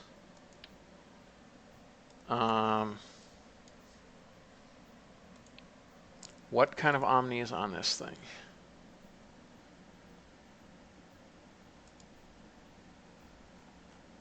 Where's the antenna?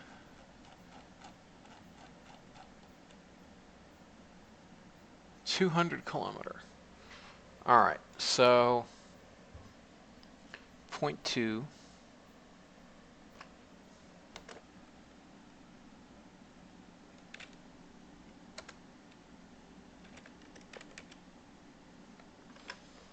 Ugh.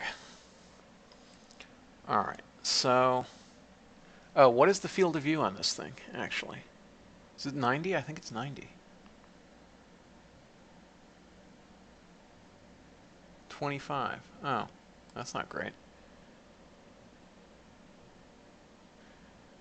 All right, well, the other ones were claiming they're connected, so hopefully this will be fine. But anyway, let's shrink this down so that it's under the limit, which now it is. All right. This is going to be a quite impressive quantity of delta V. 199 and 122. All right, so let's calculate this out.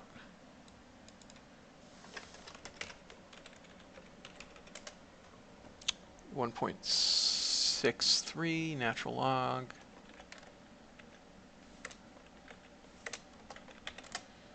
And what is the specific impulse of these things now? 280.84. Wow, that's not bad. 1347, so we need very little kick to get in GEO.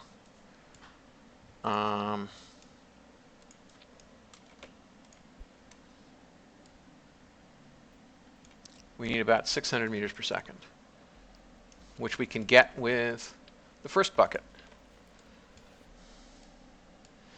And I'm actually going to put 4 in here just to be sure. 1, and then another 3. All right, that's fine.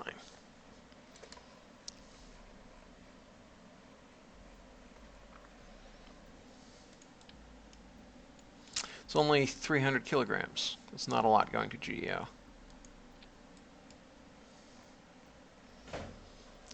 Could we do it with... I don't think we can do it with our lighter launch vehicle, which is a shame.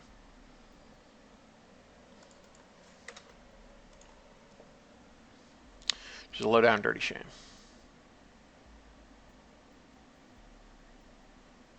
All right, the staging looks sane to me.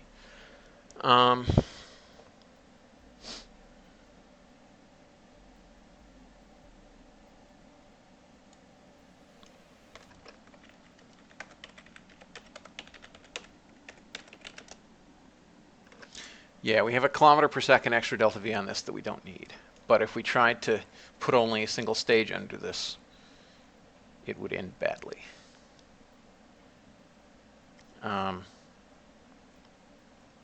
Because pretty sure we can't hack that. Try putting an LR79 NA13 under it with a stretch. But I think that's still probably not enough delta V. to toss 300 kilograms to GTO.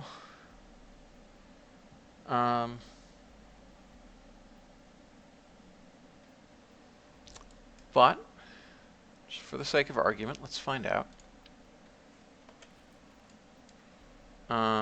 So this needs to be in Agena D. XLR81 BA13.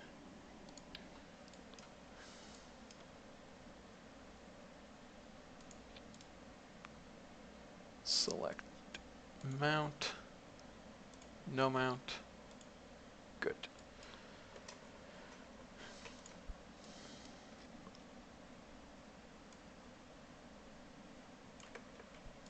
Okay, configs.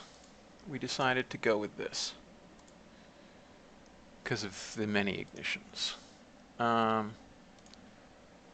Let's put some minor R&D on it because it'll be a while. How many days? Let's see. It's going to be at least 50 days. Yeah, so we can go with the cheapest team. All right. We'll make these type service module, hydrazine, make them a little longer, put in a bunch more hydrazine. I don't think we need quite that much.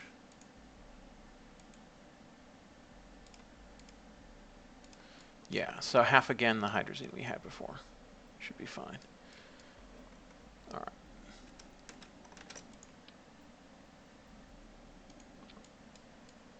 Oops.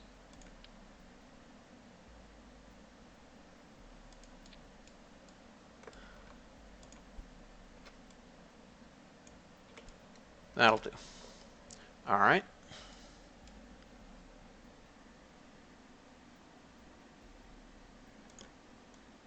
Engine going dead stage.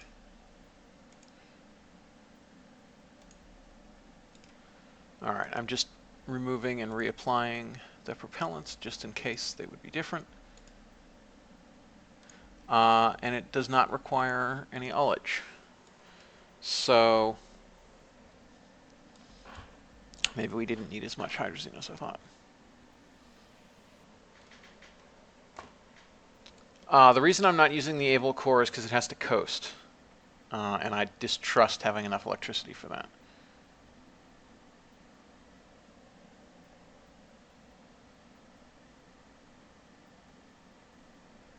Able versus Delta. The cash difference isn't that much, is it? It's 175 versus 100.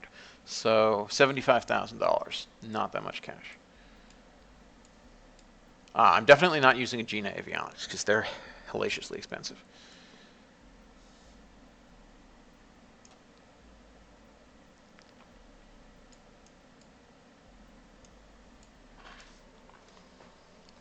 Okay. So let's see what we can squeeze out of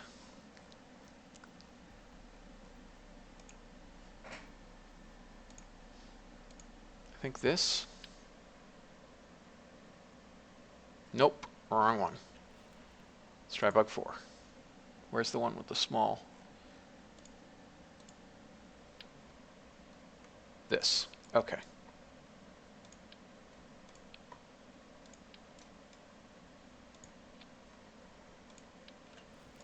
Shroud. Okay.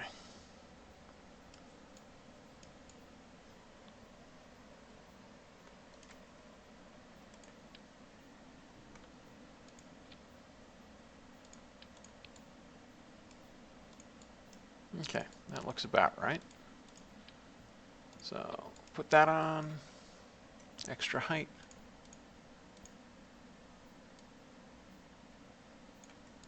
There we are. All right.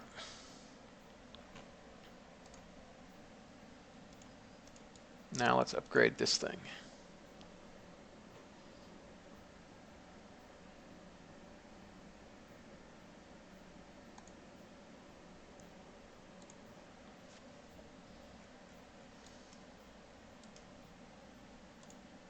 And reapply.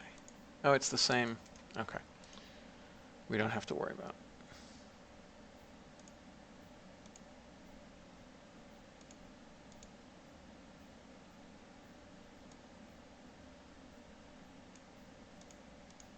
All right, we'll go with 3 minutes.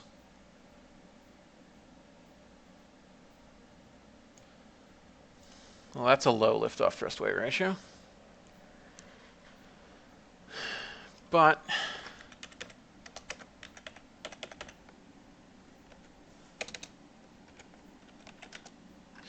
so we're about 800 meters per second short. But we don't have solids yet. So we can't actually do anything about that. So, but by the time we actually get around to building and launching Halo 3, we will have solids, I think. The Ranger core doesn't actually do any good for me at the moment, because the Ranger Block 1 core, the advantage is it uses less electricity and it's a lower part count. It's actually less mass efficient than the early controllable core. We're going to cancel the old one here.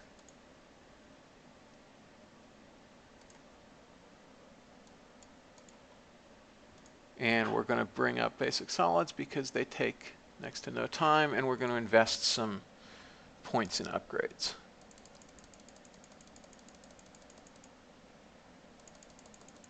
I'm keeping the funding around because I know that I'm going to need to spend it on the Hydrolox stuff and on actually decent capsules.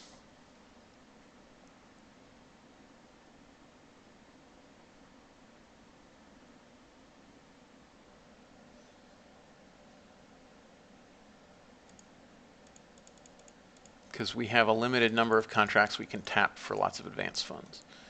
See, we could go crewed lunar orbit, but that only gives us another 400K. And we're going to need how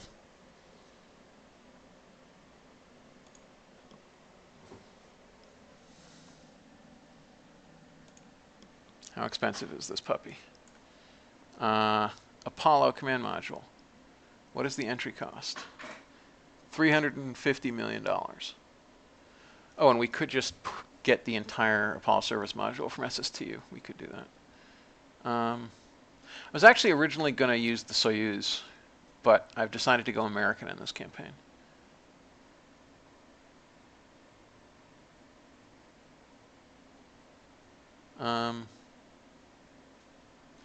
That's not 350. That's 1,350,000. Yeah. No, that's 350. That seems terrifically underpriced, because that's 1 billion. That's only 350 million. Seems weird. That seems like a price error. But whatever. Definitely going to be using it, that's for sure. Apollo LES will cost a bunch of money. Oh, and it's got the BPC too. Is that SSTUs? Probably. Yes. Okay. Well, we'll have a good abort tower. Yeah, I mean, we could go with Soyuz, but this is an American playthrough. Because Lou Diamond is basically doing the Soviets, and I'm basically doing the Americans. All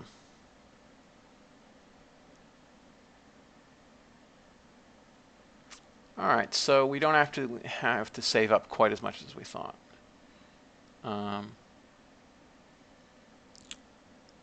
Okay, so yeah, we're fine. That amount of money is fine, because we're going to get lots of money from the flyby, and that'll unlock the Apollo for us. Yeah, so let's see how quickly that tech will unlock. 22 days. All right.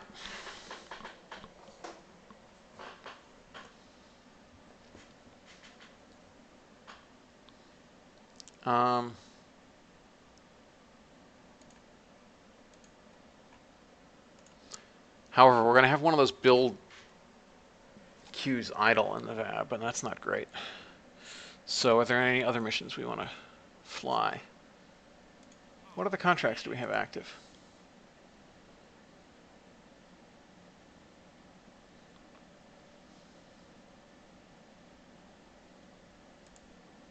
Oh, that doesn't pay much at all. It's not really worth it. We need to finish that. We need to do this.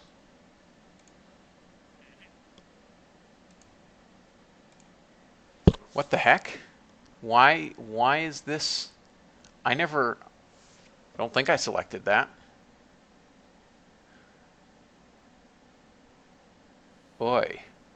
Well, we're going to complete it anyway, I think. 9/20, 1953. Yeah. All right. So I must have clicked on that instead of a sounding rocket high. But happily, we're going to fly our docking mission, and that will complete that contract. So that's cool. But yeah, we need solids fairly desperately. All right, I'll just spend a little more money.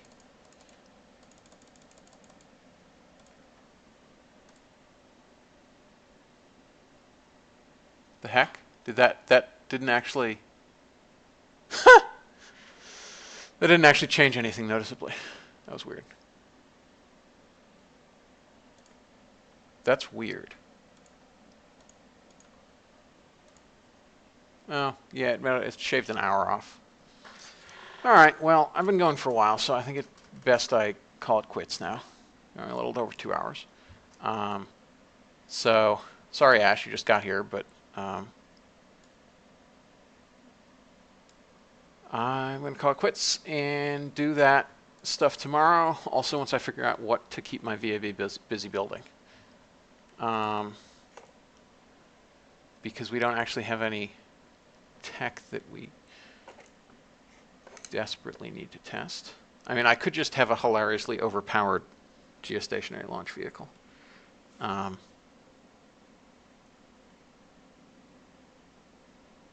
Oh, yes. Yes.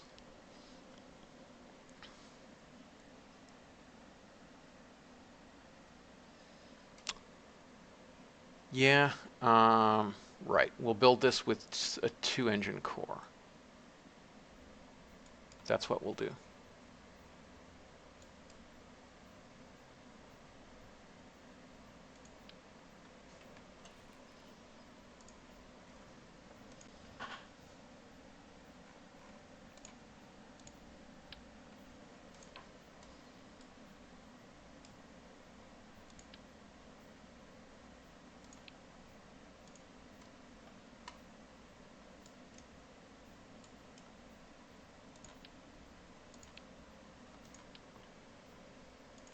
Oops, what are these numbers?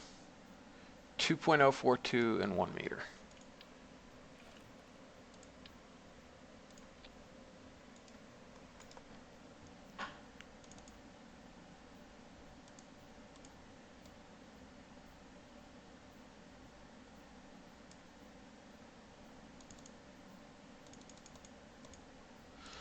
All right.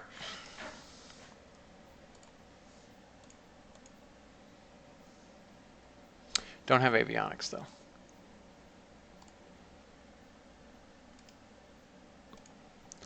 Let's R&D these. 56 data in 50 days. No, we need to increase our research rate. Actually, you know what, we'll just... I'm not at all sure how long this will take. Oh, flight data exceeds the... That's weird. Well, what is that? Because of the tech transfer? Yeah, because of the tech transfer. That's fine. We don't actually need to research it then.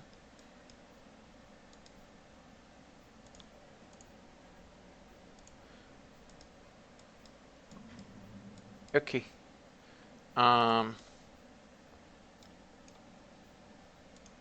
Core stretch.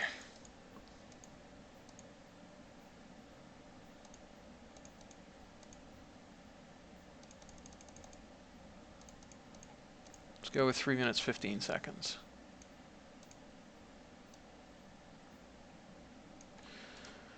So slow liftoff, but a 13 peak Gs.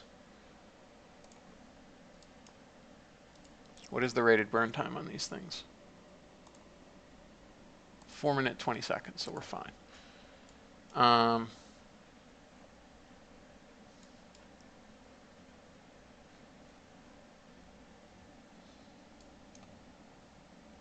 And we need to add some avionics.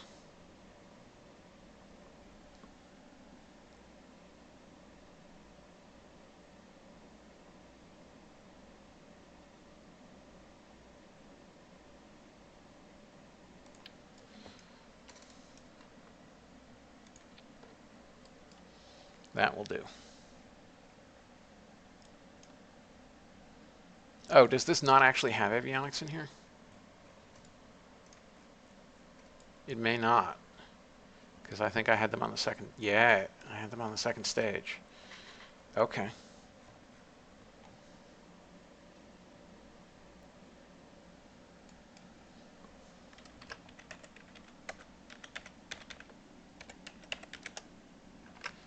So let's add them on the second stage.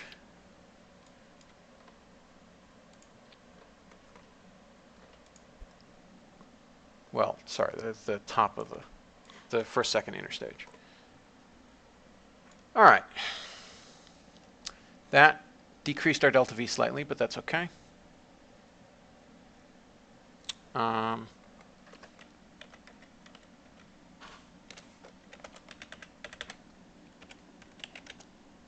So 95.54. 44? Whatever. Doesn't actually matter. So yeah, this will get us up there. It's just fine.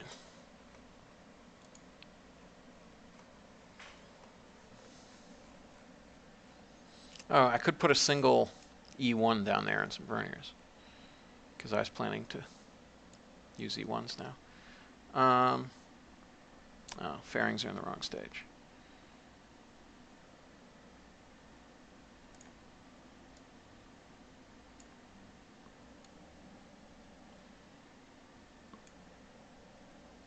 That doesn't appreciably change things, so that's fine.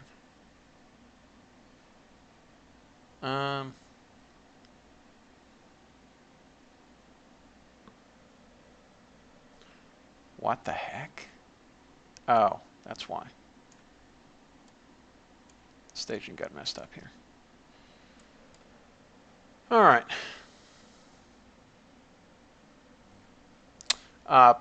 PAP, that's not actually an operator. The has uses a different set. The hash symbol means that that value exists, and the tilde symbol means that value does not exist in a has. Value, not node.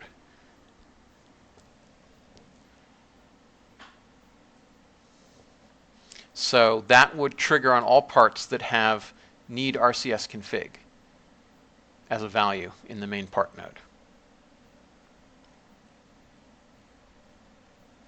All right, I think this is fine. This is a cheaper Halo 3 than the old Halo 3 by quite a bit, because we cut out a whole stage.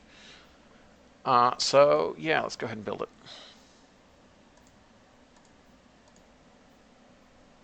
So now we have something in the build list for when we're done with Nest 1.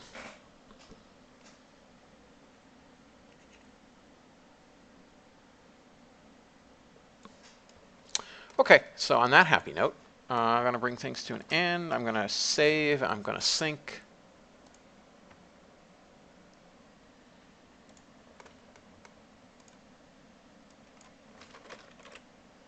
And see you all next time. Bye-bye.